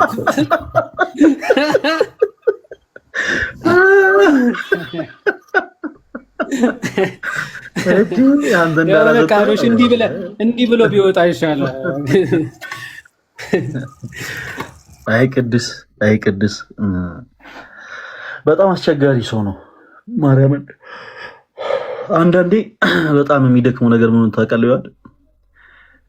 ትሁት ልትሆንላቸው ስትሞክር ነገሮችን እስቲ እንደው እንደ ክርስቲያን ፖዚቲቭ ሆነ ለመቻል ስትሞክር ሁሉ ነገሩን እንደ ሞኝነት አድርገው ለመቁጠር ይሞክራሉ። የነሱን ጩኸትና የነሱን ጫጫታ ደግሞ ልክ እንደ እውቀት አድርገው ይቆጥሩታል። በእውቀት የምታወራ ከሆነ የሚለው ደጋግሞ ለዛ ነው። እንደዚህ አይነት ሰዎች ጩኸታቸው እንትናቸው ይሄ ንጭንጭ ንዝንዛቸው ምናምን በአጠቃላይ ጭቅጭቃቸውን እንደ እውቀት ነው የሚቆጥሩት። እና ባካችሁን አሁን እንዲህ አይነት እድል ሲኖር በቻላችሁት አቅም ኢጎ ምናምን ወደኋላ ትታችሁት ነው። ከኛ ከክርስቲያኖች ጋር ስታወሩ በጣም ጥንቃቄ ያስፈልጋል። we are not Protestants። የሆነ ነገር ሲባል ዝም ብለን አሜን የምንል አማኞች አይደለንም። አንድ ሰው መጥቶ በእኛ ህብረት ውስጥ ቆሞ ሼቤሬቤቤ ሃርጋዱላ ራባጃ ራባባባ ማክሬቤቤ ስላለ ዝም ብለን እኛ ተነስተን አሜን አንልም። እኛ ክርስቲያኖች ነን። ምን ማለት ነው? ከኛ ጋር ሰው ሲያወራ በጣም ሊጠነቀቅ ይገባል። ምክንያቱም በመጽሐፍ ቅዱስ የማስረጃ ነው ነገሮችን የምናወራው። የሆነ ነገር ሲል ምን ለማለት ፈልገ ነው እንዲህ አይነት ነገር መጽሐፍ ቅዱስ የመሰረት አለው ወይ ብለን ነው የምናወራው። እንደምታውቁት ኦርቶዶክሳዊ የሆነ አማኝ በአጠቃላይ መጽሐፍ ቅዱሳዊ መሰረት ባለው ጉዳይ ላይ ብቻ ነው ነገሮችን አሜን ሊል የሚችለው። ከዛ ውጭ ዝም ብለን ከመሬት ተነስተን አሜን የምንል ህዝቦች አይደለንም። እናንተ ደግሞ በተቃራኒው ደግሞ ማንም መጥቶ የሆነ ነገር ባላችሁ ቁጥር አሜን የምትሉ ሰዎች ናቸው። እና የእኛም ትልቁ ትግል ያ ነው፣ እናንተን ከእንደዚህ አይነት ሙድ ውስጥ አውጥቶ ልክ እኛ ባለንበት አይነት አንግል ነገሮችን እንድትመለከቱ ማድረግና ወደ እውነተኛው ጌታ ወደ ክርስቶስ ኢየሱስ እናንተን መጨመር ነው። ስለዚህ በቻላችሁት አቅም እባካችሁን የኔ ተወዳጆች ስፔሻሊ ፕሮቴስታንት የሆናችሁ ቶች ወንድሞች በፍቅር ነው። ኔጌቲቭ ነገር አስባችሁ የምትመጡ ከሆነ ግን እዚህ ጋር አንግባባም። ዘለፋ ምናምን ትችት ምናምን የሆነ ነገር ከአንደበታችሁ ይወጣል። ከዛ በኋላ ትወርዳላችሁ፣ ትመጣላችሁ፣ የሆነ ነገር ትናገራላችሁ፣ ከዛ በኋላ ትወርዳላችሁ። እንደዛ ስለማይሆን ይሄው ለእናንተ ሰፊ እድል ሰጠን። ኦርቶዶክስ ቤተክርስቲያን ከመጽሐፍ ቅዱስ ውጪ የምታስተምረው ትምህርት አለ ብላችሁ ታምናላችሁ ወይ? በጣም ረዥም በነገራችን በጣም ረዥም ሰዓት ነው በዚህ ርዕሰ ጉዳይ ያድ ሂኮ የሚል የቲክታክ አካውንት ምን ብሎ እንደሰደበኝ በመድኃኔዓለም ኮሜንቱን ስክሮል አድርገው በእንደው በቅዱስ ሚካኤል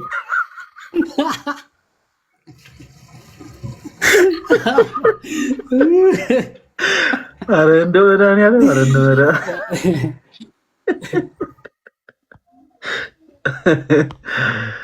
አረ ጋይስ ወይ ሂኮ ገስ ላከልንና እናስገባ ማለት የምትፈልገው ነገር ካለ እዚህ ጋር የገስ ምልክት አለ እና እሱ በጣም የተባረከ ስድብ ከሆነ ልልክለት ብዬ ራሱ እንትን አለኝ እምቢ አለኝ ልልክለት ብዬ አው እንትን ለመላክ አይመች ፕራይቬት አካውንት ነው እና ገስ ላክልን ወንድማችን ይኮ እና በፍቅር እንድታወራ ነው እኛ የምንፈልገው። በጣም እንደዚህ ይሄው 4 ዓመቴ እንደዚህ አይነት ስድብ ተሰድቤ አላውቅም ነው በህይወቴ።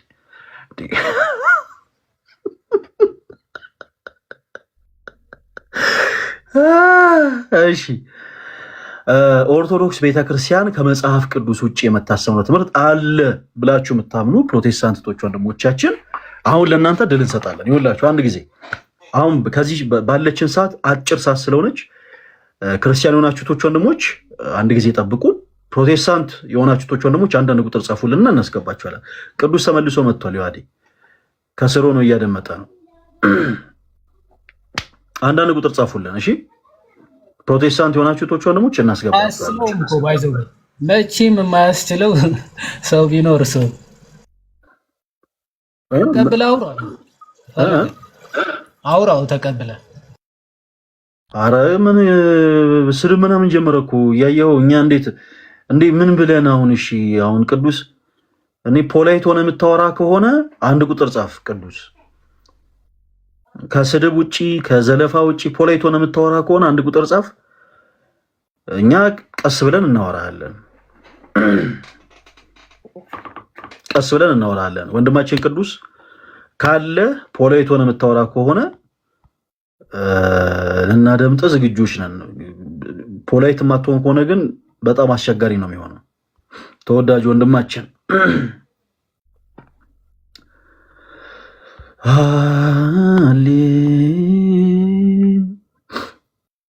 እሺ ጋይስ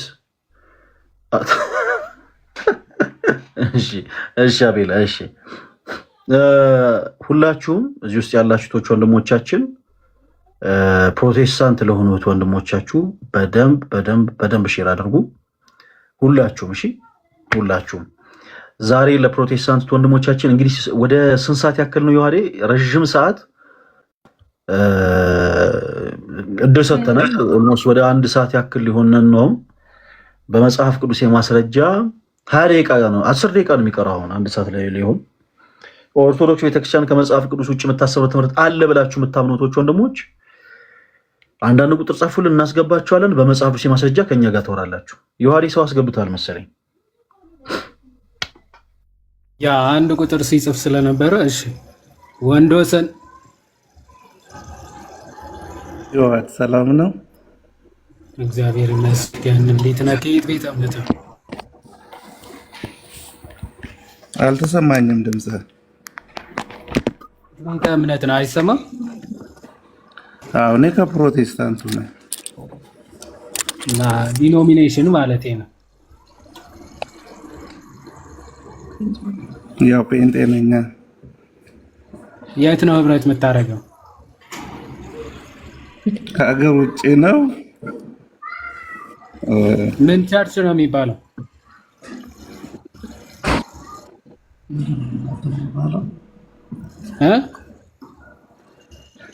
ኪዳን ምን አዲስ ኪዳን ይባላል ቸርቹ ስሙ።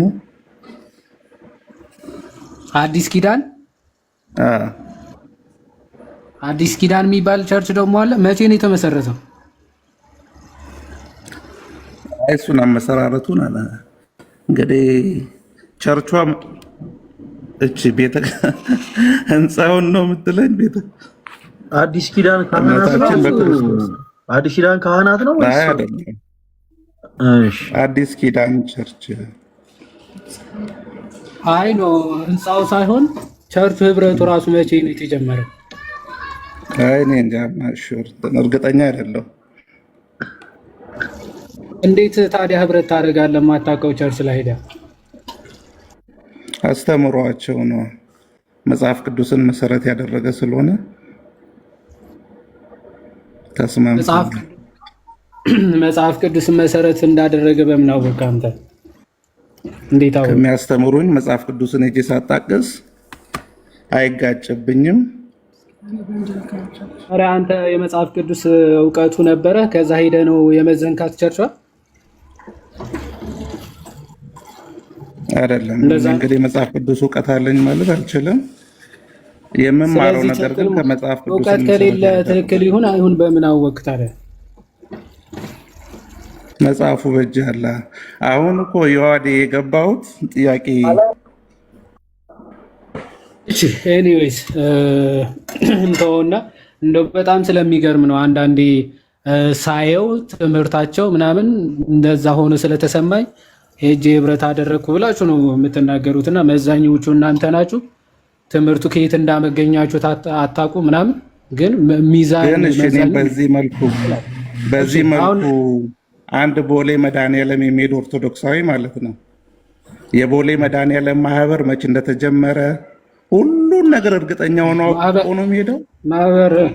ማህበር አይደለም ቤተክርስቲያን ስለ ትምህርት ነው እያወራን ያለ ነው እንጂ የሆኑ ሰዎች ያቋቋሙት ማህበር አይደለም እያወራን ያለ ነው። የቦሌ ቤተክርስቲያን ውስጥ የሚደረገው ትምህርት ኦኬ ከጥንቷ ከክርስቶስ ካስተማረው ትምህርት የተለየ ምንም ትምህርት የላቸው እና ቦሌ ቤተክርስቲያን እንደዛ ስለሆነ አይደለም የሆነ ሰዓት የተመሰረተ ነው። ከዛ በፊት ትምህርቱም ቸርቹም አይታወቅም።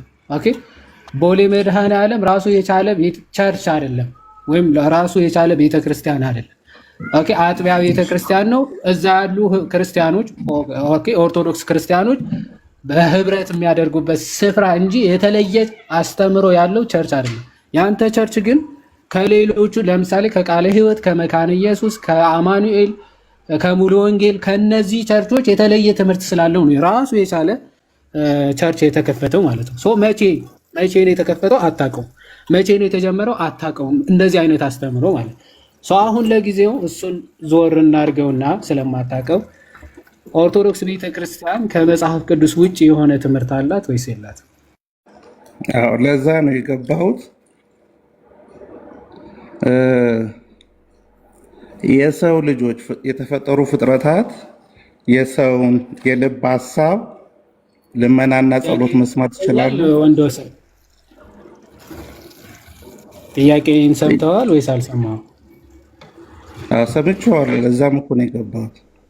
ምንድን ነው ጥያቄው? ጥያቄው አንተ የጠየቀኝ ጥያቄ የኦርቶዶክስ ቤተክርስቲያን የምትከተለው መጽሐፍ ቅዱሳዊ ያልሆነ ሀሳብ ትምህርት አለ ወይስ የለም ብዬ ነው የጠየቅኩህ አይደል? እሺ ምን አልከኝ? አሁን መልስ ኦኬ ነው ያልኩ። ጸሎትን አስመልክቶ ጸሎት አንዷ አለ ወይስ የለም መጀመሪያ መልስ እንጂ። አለ ስላለም እኮ ነው የገባሁት። እሺ ስላለ ነው የገባው። አሁን ምንድን ነው አንዱን ጥቀስ። አሁን ኦኬ፣ አንዱ የሰው ልጆች የሰውን የልብ ሀሳብ ያውቃሉ ወይ፣ የሰውን ጸሎትና ልመና ይሰማሉ ወይ የሚለው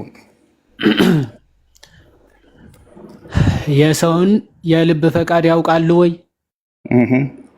እንደዚህ ብላ አይደለም የምትጠይቀው። ቤተ ክርስቲያን መጀመሪያ እንዲህ ብላ ታስተምራለች፣ መጽሐፍ ቅዱስ ደግሞ እንዲህ ብሎ ያስተምራል። ስለዚህ ይጋጫል ብለህ ነው የምትጠቅሰው እንጂ እንዲህ ያውቃሉ ወይ? ይሄ ጥያቄ ነው። ስማ መጀመሪያ ወንዶሰን፣ ለዛ ነው ጥያቄው ገብተዋል ወይስ አልገባህም የምልህ ለዛ ነው።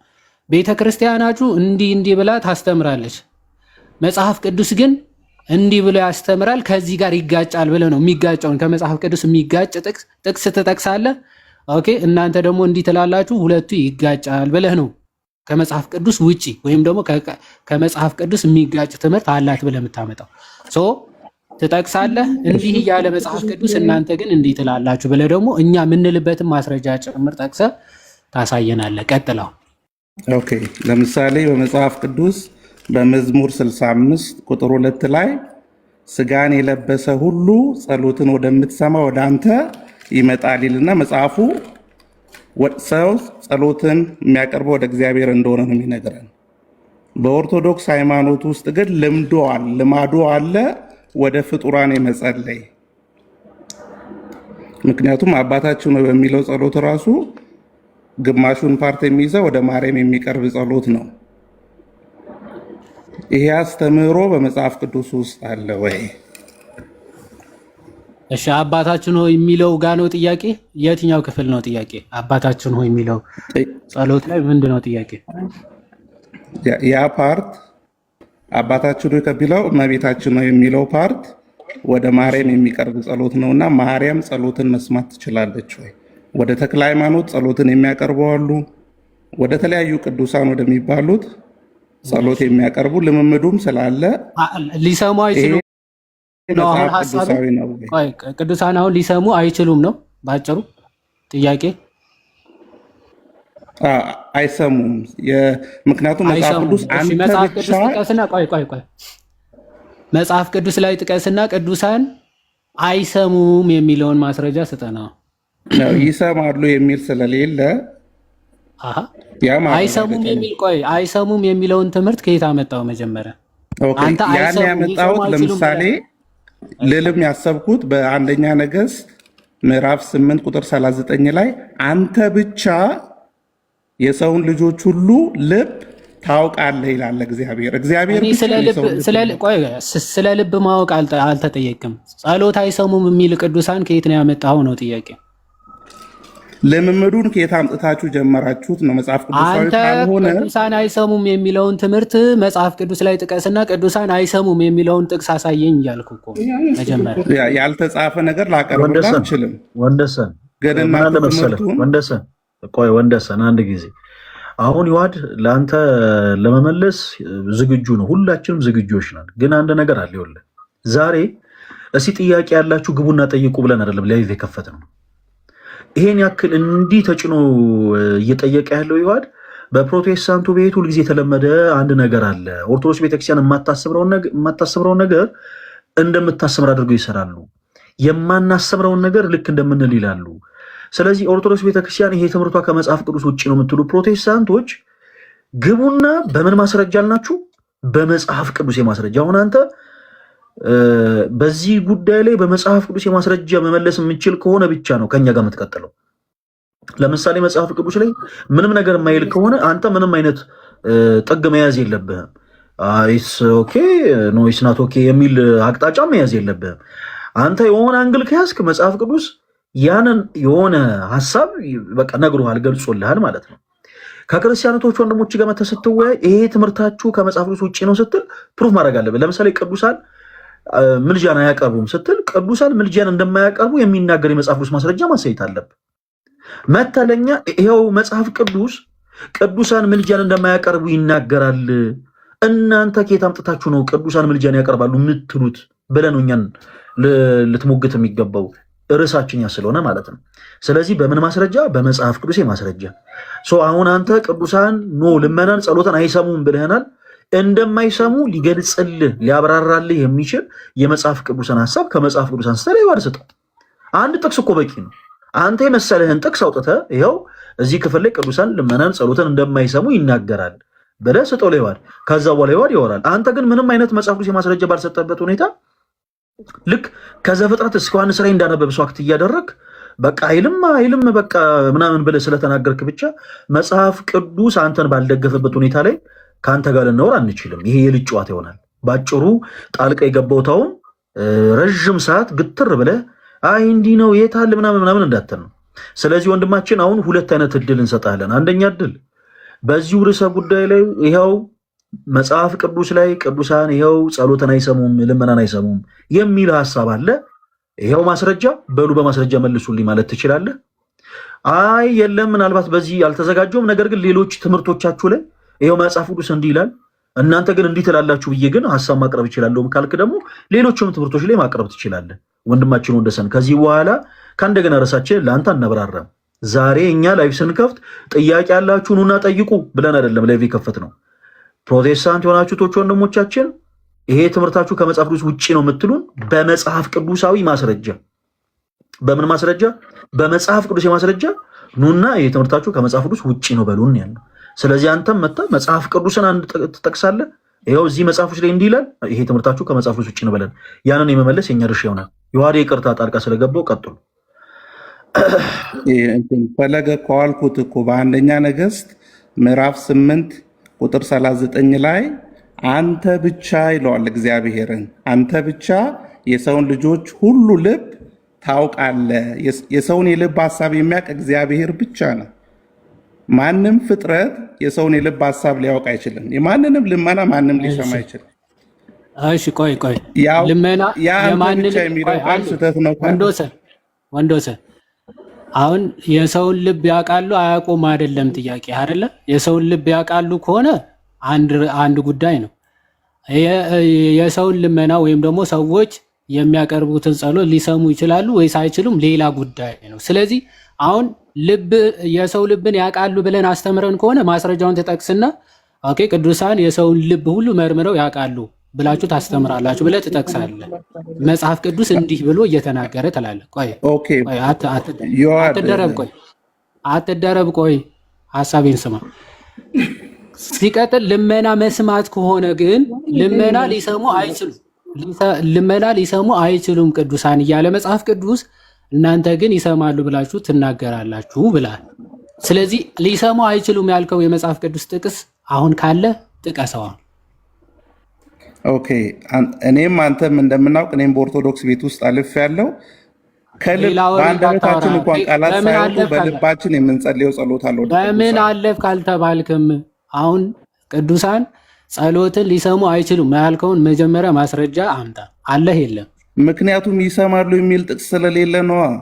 ይሰማሉ የሚል ጥቅስ በሌለበት እንዴት ነው አንተ ጥቅስ ከሌለ የለም ይሰማሉም አይሰሙም ብዬ መናገር አይችልም። መጽሐፍ ቅዱስ ምንም ስላልተናገረ ነው ማለት ያለብን እኮ። አስተምሮውንም መገንባት የለብህማ በቤተ አንዴ ቆይ አንተ ሲጀመር መጽሐፍ ቅዱስ ብቻ የሚል ትምህርት ስለሆነ ያለ እኔ እንዳንተ መጽሐፍ ቅዱስ ብቻ የሚለውን ትምህርት አይደለም የምቀበለው።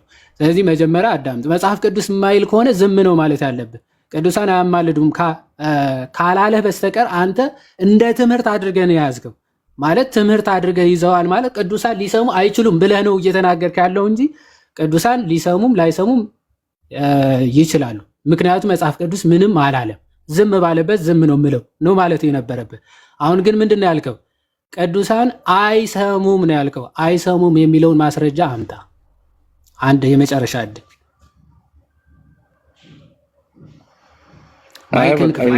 ልትመልስልኝ ስለማትችል አስተምህሮውን የገነባው ያለ መጽሐፍ ቅዱስ ነው። አንተ ነህ ልታስረዳኝ የሚገባው።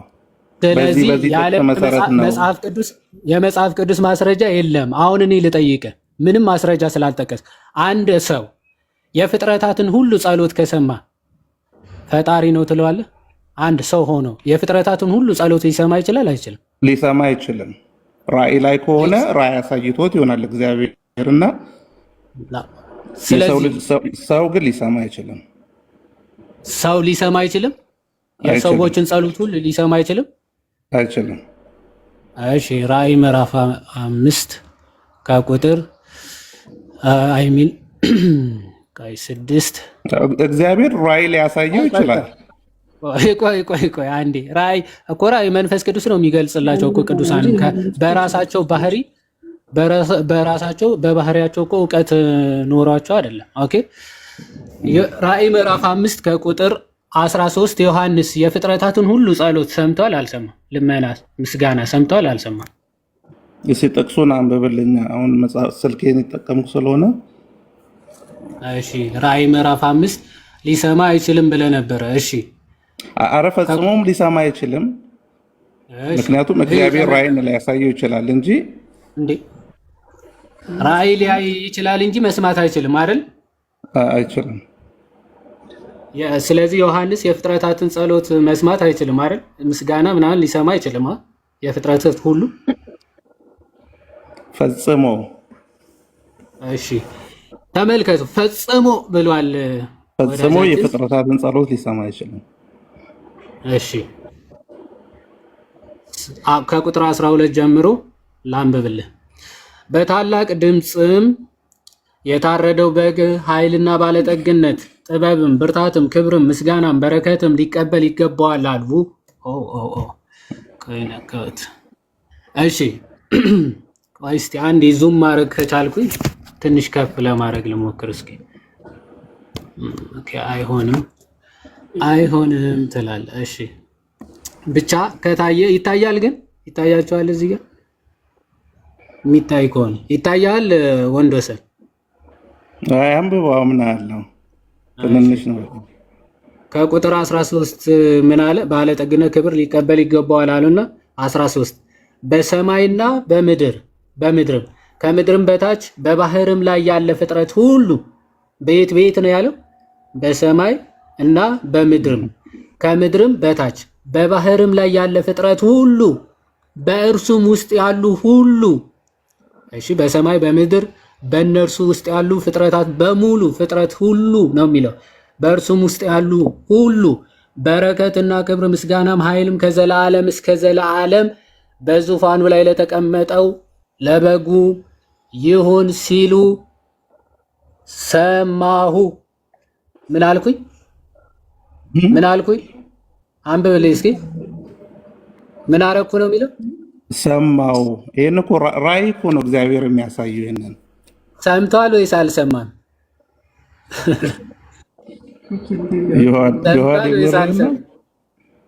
አንተ ራሱ የምርን ነው ሊሰማ አይችልም ብለህ ነበር። ሰምቷል ወይስ አልሰማም? ሰማው ነው የሚለው እኮ። ይህን እኮ በራእይ እኮ እግዚአብሔር የሚያሳየው ነው። ሰምቷል ወይስ አልሰማም? በምንድን ነው የሰማው? አይደለም ጥያቄው። ሰምቷል ወይስ አልሰማም? በራእይ ሰምቷል። ሙሉ ማድረግ አለብኝ። ሊሰማ አይችልም ብለሃል አላልክም? አይሰማም፣ ሊሰማም አይችልም እኮ ሰምቷል አልሰማም? በራእይ እግዚአብሔር ያሳያል። ሰምቷል ወይስ አልሰማም? በራእይ ሰምቷል። ዮሐንስ ሰምቷል ወይስ አልሰማም? የፍጥረታት ሁሉ ምስጋና ሰምቷል አልሰማም? ራእይ የምትለዋን እንትን እንድቆርጠው ነው የምትፈልገው? አስገባው፣ ችግር እንደሰማ ነገር። ራእይ ማለት እግዚአብሔር ገልጾለት ማለት ነው አይደል? በራእይ አሳየው እግዚአብሔር።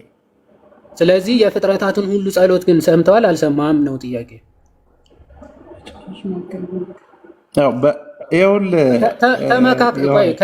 ከሚመክር ወይ እሱን አስገባው። እሺ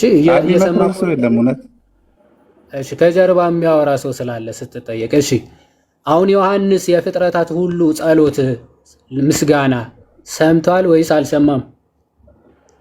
ሰምቷል። በራእይ ሰምቷል።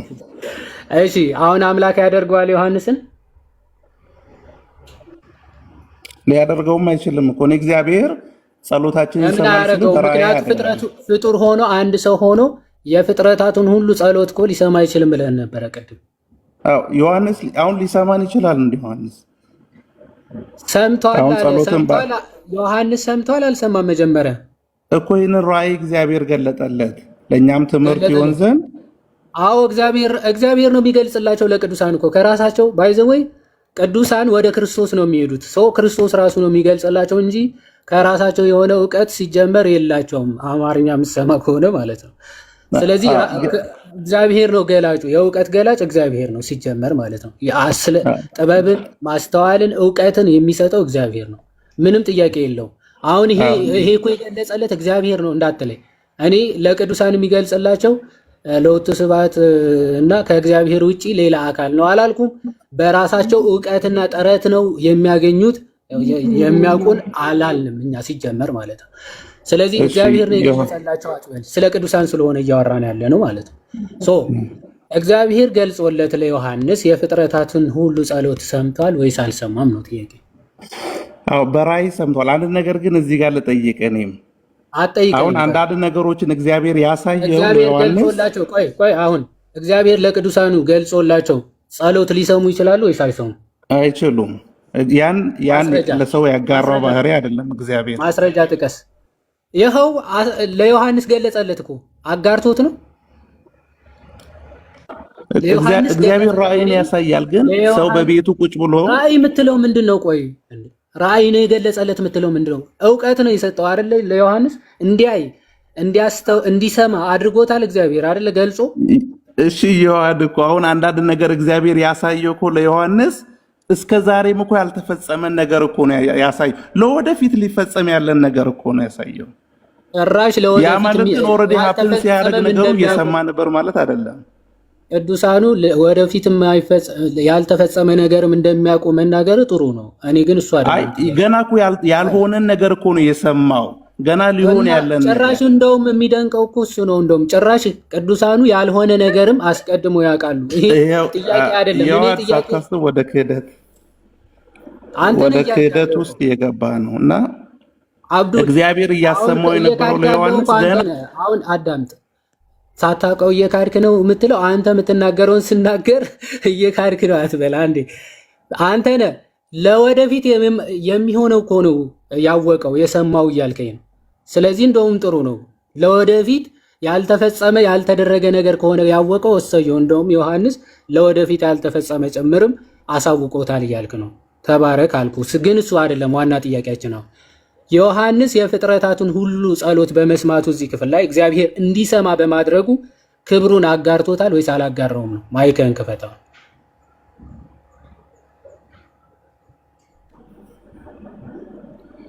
እግዚአብሔር ራእይን ገልጦለታል። ሊሆን ያለውንም የሚሆነውን ነው እግዚአብሔር ያሳየው።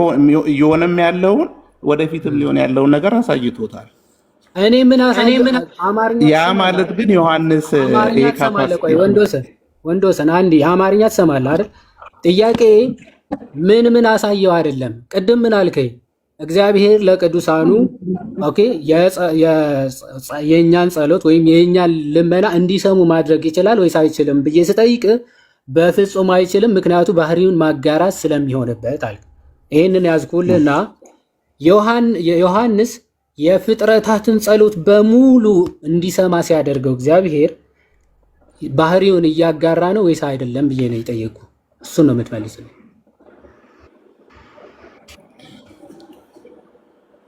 ቀጥል። ለእኛ ትምህርት ይሆን ዘንድ እግዚአብሔር ይሄን ነገር በዮሐንስ በኩል ለምን አሳየው አላልኩም? አጋርቷል ወይስ አላጋራም ነው ጥያቄ። አላጋራም። ጸሎትን የመስማት እንትን አላጋራም። ለምን አላጋራም? ቅድም የፍጥረቱ ሁሉ ጸሎት እንዲሰማ ካደረገ አጋርቷል ባህሪው ብለሃል አላልክም? አየው አድምን ንግባባ አይመስለኝም። ከየት ትግባባለህ? መጽሐፍ ቅዱስ እኮ ካልተቀበልክ አሁን ልንግባባ አንችልም። መጽሐፍ ቅዱሱ የፍጥረቱ ሁሉ ጸሎት እንዲሰማ ካደረገ አድርጓል እያለ አንተ ደግሞ እንደዛ ካደረገማ ባህሪውን አጋርቷል፣ ባህሪው ደግሞ ሊያጋራ አይችልም ብለን የተናገርከው። አሁን እግዚአብሔር ለዮሐንስ የፍጥረታትን ጸሎት እንዲሰማ በማድረጉ ባህሪውን ወይም ደግሞ መመለኩን ለዮሐንስ አጋርቷል ይባላል ወይስ አይባልም?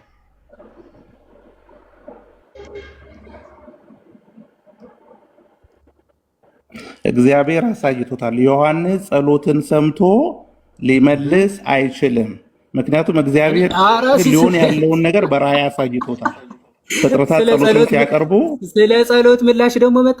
አትዙር የትም ሲጀምርም ጸሎቱ ለዮሐንስ የቀረበ አይደለም ነው እንዴ? እዚህ ጋር ጸሎቱ ወደ ዮሐንስ የሚቀርብ ና ወደ ማን ቀረበ አይደለም ጥያቄው። አሁን ጸሎት ሊሰሙ ይችላሉ አይችሉም? ሲጀምርም ጸሎቱ ወደ ዮሐንስ የቀረበ አይደለም። ያን ነው እኔም ያወራውም ያለው።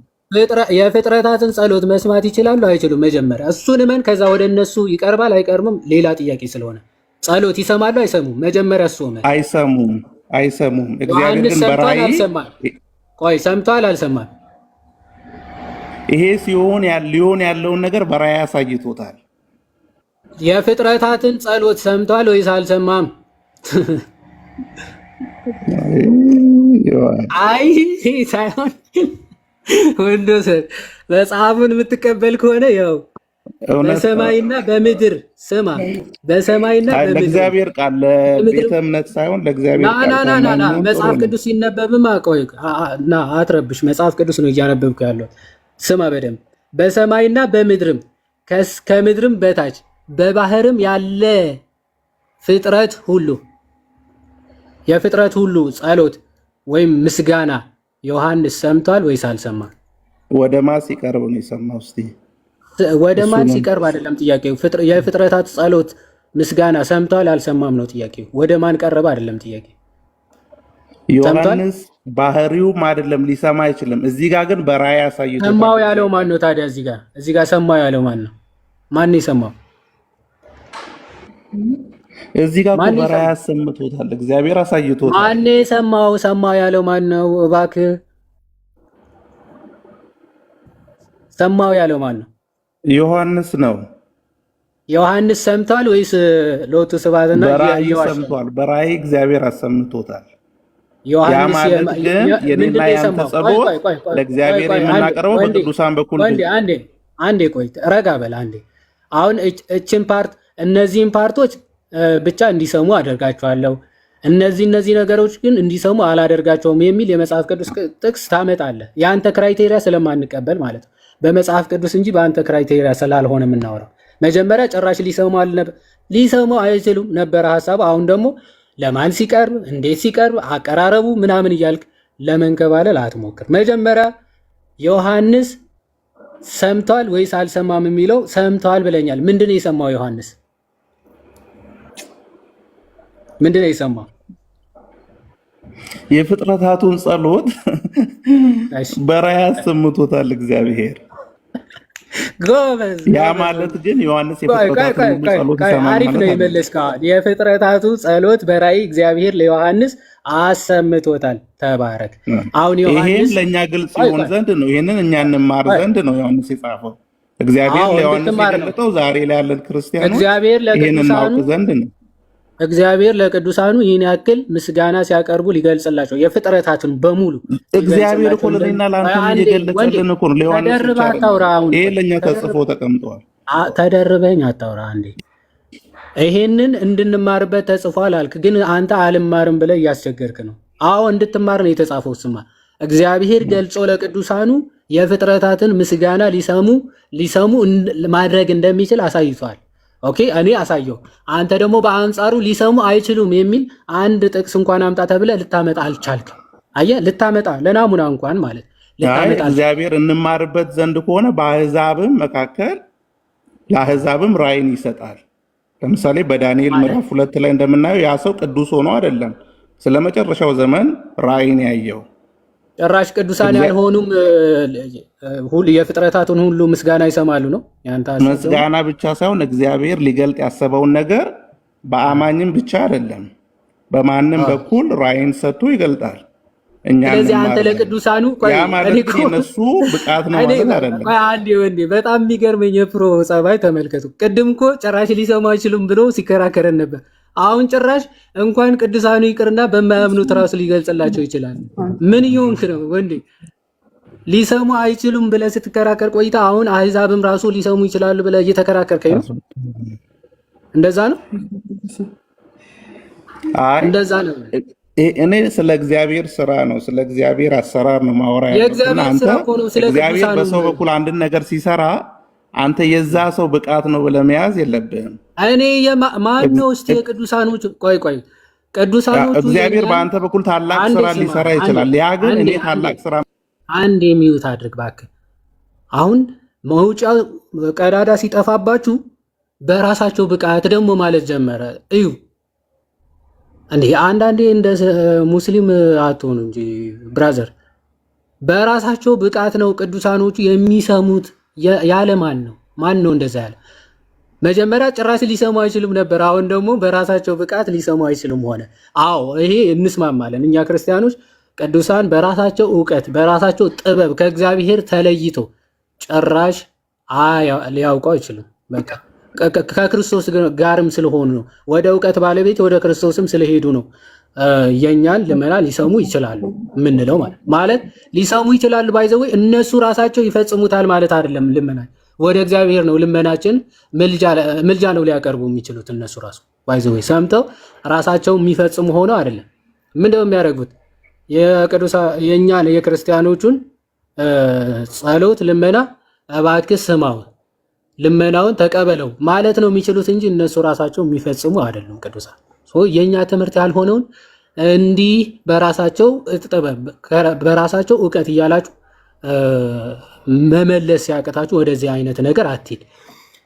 በአጭሩ ወንድ ወሰን አሁን ቅዱሳኖቹ እግዚአብሔር ገልጾላቸው ያው በራሳቸው እንዳትለይ እግዚአብሔር ራሱ ገልጾላቸው የፍጥረታትን ልመና ሊሰሙ ይችላሉ ወይስ አይችሉም? በዚህ ጥቅስ መሰረት አይችሉም። እዛ ጋር ራእይን አሳይቶታል። ይሄ ዮሐንስ ሰማው ያለው ስህተት ነው፣ አትቀበለውም አንተ ማለት ነው አይደል? አዎ የፍጥረታትን ልመና ጸሎት ሲጀምርም ለዮሐንስ የቀረበ ጸሎት የለም። እዚህ ጋር እኔ ለእግዚአብሔር ሲቀርብ ግን ይህን ራእይ ሰምተዋል፣ አይተዋል። ለምንድነው ሽፍት እናንተ ግን ዳይሬክት ወደ ዮሐንስ ነው ልመናንም ጸሎትን የምታቀርቡት ማለት ነው። ይሄንን ጸሎት ሰምቷል ዮሐንስ አልሰማም። እዚህ ጋር እኮ ዮሐዴ ያሳየው እኮ እግዚአብሔር ልመናና ጸሎቱ ለእግዚአብሔር ሲቀርብ ነው። ዮሐንስን እያሳየው ቆይ ለማን ሲቀርብ አየ እኮ አይደለም ጥያቄው። ለማን ነው? ለዮሐንስ ቀርቧል አልቀረበም እኮ አይደለም ጥያቄው። የፍጥረታት ልመና ግን ሰምቷል ወይስ አልሰማም ነው መጀመሪያ። ዮሐንስ ምን ያላየው ነገር አለ በራእይ ላይ? ምን ያላየው ነገር እኮ አሳይቶታል። ሰምቷል ወይስ አልሰማም? አዎ ልክ ነህ። ሰምቷል ወይስ አልሰማም? አሰምቶታል። ግን ይሄን ሰምቷል ወይስ አልሰማም? በራእይ አሰምቶታል።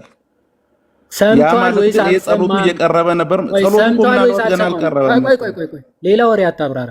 ሰምቷል ወይስ አልሰማም?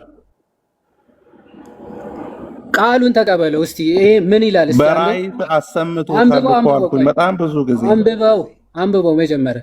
ሰምቷል፣ ሰማው ነው የሚለው። ማን የሰማው? ዮሐንስ። ዮሐንስ ሰምቷል ወይስ አልሰማም? አሁን በልስ። ሰምቷል፣ በራእይ አይቷል። ቆይ የራስ ወሬ ተውና የራስ አርቲቡርቲ ወሬውን ተው። ሰማው ነው የሚለው። ዮሐንስ ሰምቷል። በጣም ቴንኪው። ዮሐንስ የሰማውን የፍጥረታት ሁሉ ጸሎት ለሌሎቹ ቅዱሳን እግዚአብሔር ሊገልጽላቸው ይችላል ወይስ አይችልም?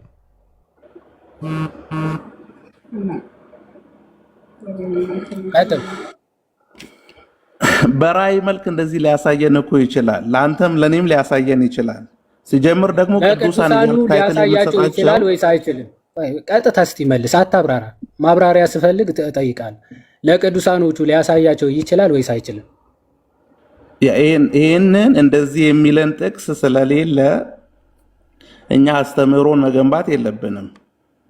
እግዚአብሔር ለዮሐንስ ራእይን አሳይቶታልና መጽሐፍ ቅዱስ ላይ የተጻፈውን መጀመሪያ ተቀበልና አስተምሮ በዚህ ጥቅስ እንገንባ አንገንባ የሚለው ከአንተ ጋር አለ የምንመካከረው።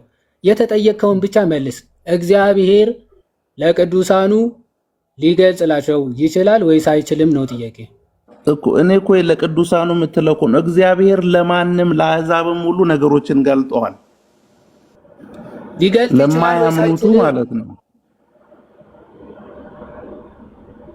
ያ ማለት ግን ለአንድ ለማያምንም እንዲህ አይነት ነገር ሊገልጽ ይችላል ወይስ አይችልም ነው ጥያቄ። አይሰማህም ወይስ አውቀህ ነው? አይ በቃ ዮሐዴ እዚህ ጋር ይብቃኝ። ግን እኔ ኦርቶዶክሳዊ ያለው ወደ ፍጡራን ለሚጸልዩት አስተምሮ አንተ ከቁርአን አንብበ ከሆነ ከመጽሐፍ ቅዱስ ሲጠቀስልህ ሊገባ አይችልም። ኦፍ ኮርስ ፎር ዛት ማተር ማለት ነው። አሁን አንተ መጽሐፍ ቅዱስ ላይ የተጠቀሰውን ትተህ ያልተጠቀሰ ጥቅስ ይዘህ የራስ አስተምሮ ልትመሰረት መጀመሪያ መጽሐፍ ቅዱስ ላይ ይሰማሉ የሚል የለም የሚል ነበር ሐሳቡ ማለት ነው። ዘን መጽሐፍ ቅዱስ ላይ ቅዱሳኑ የፍጥረታት ጸሎት ይሰማሉ የሚል ሲሰማ ደግሞ አይ በዚህ ጥቅስ ይዘን ዶግማ ልንመሰረት አንችልም ማለት ደግሞ አንተ ማን እንዴ በዚህ ጥቅስ ይመሰረታል አይመሰረትም የሚለው እኮ አንተ አይደለም የምትወስነው። መጀመሪያ መጽሐፍ ቅዱስ ላይ የተጻፈውን ትቀበላለህ አትቀበልም? አንተ ሲጀምር ኦኬ አትቀበልም ማለት ነው። ሲቀጥል መጽሐፍ ቅዱስ ላይ አንድ ክፍል ላሳያችሁና ሌሎች ሰዎች ብንቀበል አይ ቲንክ ይሻላል መሰለኝ።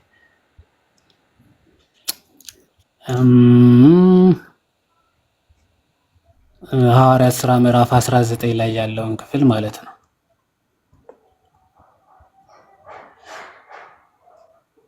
እሺ በሰማይ ያሉ ቅዱሳን ራሱ ሊሰሙን ሊያውቁ እንደሚችሉ ማለት ነው።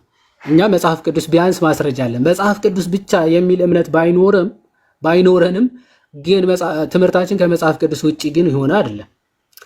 ለምሳሌ ሐዋርያት ሥራ ምዕራፍ 19 ከቁጥር 19 ጀምሮ ስታነቡ አይሚን 16 ማለት ነው። ሐዋርያት ሥራ ምዕራፍ 10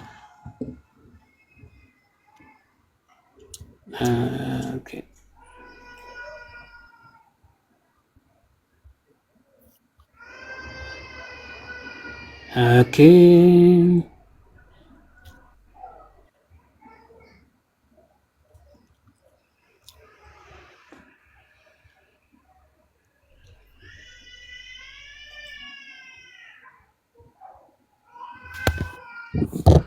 ኦኬ ሉቃስ ወንጌል የምን ሐዋርያት ሥራ ሉቃስ ወንጌል ምዕራፍ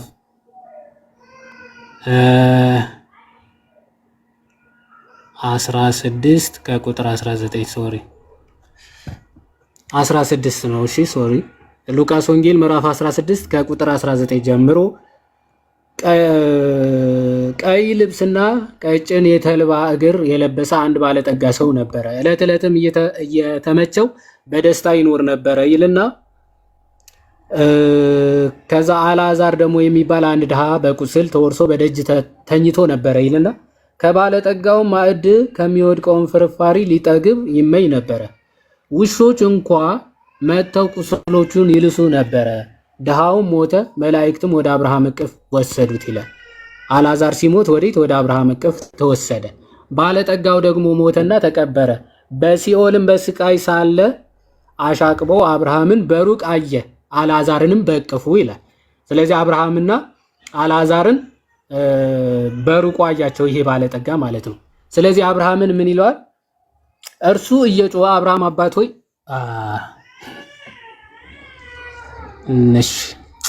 ዳይሬክት ስለሆነ ጠፋ እንትን ኤኒዌይስ አብርሃም አባት ሆይ አልዓዛርን ስደድልኝና በእጁ ውሃ ነክሮ ጉሮሮዬን ምላሴን ያርጥበልኝ ብሎ ሲለምነው ትመለከታላችሁ። አብርሃም ሲመልስለት ለዛ ባለጠጋ አንተ በምድር ሳለ መልካም እንደተቀበልክ አስብ፣ ኦኬ አልዓዛር ደግሞ ክፉ ይልና አሁን ደግሞ በዚህ እሱ ይጽናናል፣ አንተ ደግሞ መከራን ትቀበላለህ ይለዋል አብርሃም። አሁን እዚህ ጋር አብርሃም በምድር እያለ ያ ሰው ባለጸጋ እንደነበረ አውቋል ወይስ አላወቀም ነው? ኦኬ ይኸው ከቁጥር 20 ስንት ነው? ትንሽ ዝቅ አድርጋ በሲኦልም ሳለ የሚል በስቃይ ሳለ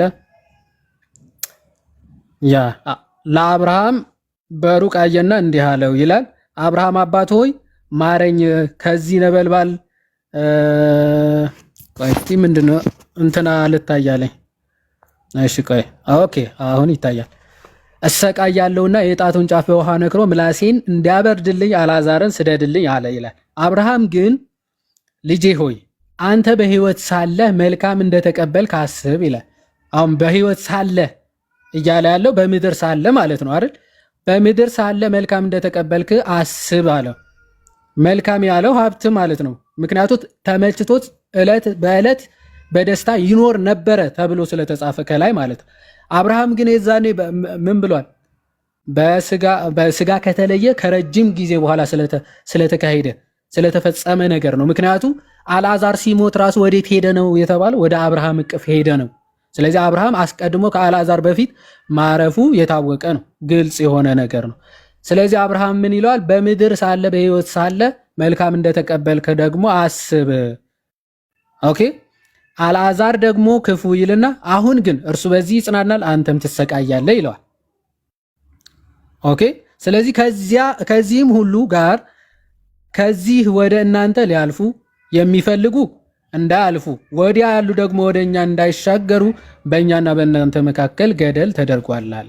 እርሱም እንኪያስ አባት ሆይ አለ ወደ አባቱ ቤት እንድሰደው እለምንሃለሁ፣ 5 ወንድሞች አሉኝና ይላል።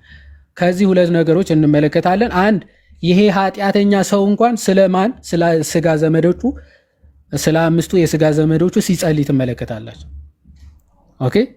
ስለ 5ቱ የስጋ ዘመዶቹ እነርሱም እንደኔ እንዳይሰቃዩ አልዓዛር ስደድላቸውና ይማሩ ይላል። አሁን ተመልከቱ። ይሄ ከስጋ ዝምድና በላይ ባይዘው ክርስትና በክርስቶስ ደም የተዛመድን እኛ አንድ ስጋ ነው ምን ሆነው አንድ ስጋ ነው ምን ሆነው ማለት ሶ ከኛ ጋር አንድ ስጋ የሆኑ ክርስቲያን አባቶቻችን ቅዱሳን አባቶቻችን የኛን በሲኦል መሰቃየት ምንም የማይገዳቸው ኦኬ። እኛ ኦልሬዲ ምን አገባን ጨርሰናል። እነሱ ቢገቡ ባይገቡ ምን አገባን የሚሉ ይመስላችኋል? ቅዱሳኑ እንደዛ አይደሉም። እናንተ ማለት የእናንተ ቅዱሳን የምትሏቸው ስለማናቃቸው ጨካኞችም ስለሆኑ ሊሆኑ ይችላሉ፣ እንደዛ ሊሉ ይችላሉ። የእኛ ግን በክርስቶስ ደም አንድ የሆንን በወርቃማው ሰንሰለት የተጋመድን እነ ሐዋርያ ቅዱስ ጳውሎስ ከክርስቶስ አካል በቃ በዛ ብልት ውስጥ አንድ ስለሆንን የኛ መውደቅ የኛ መድከም ያሳስባቸዋል፣ ይጸልያሉ ማለት ስለኛ ይለምናሉ።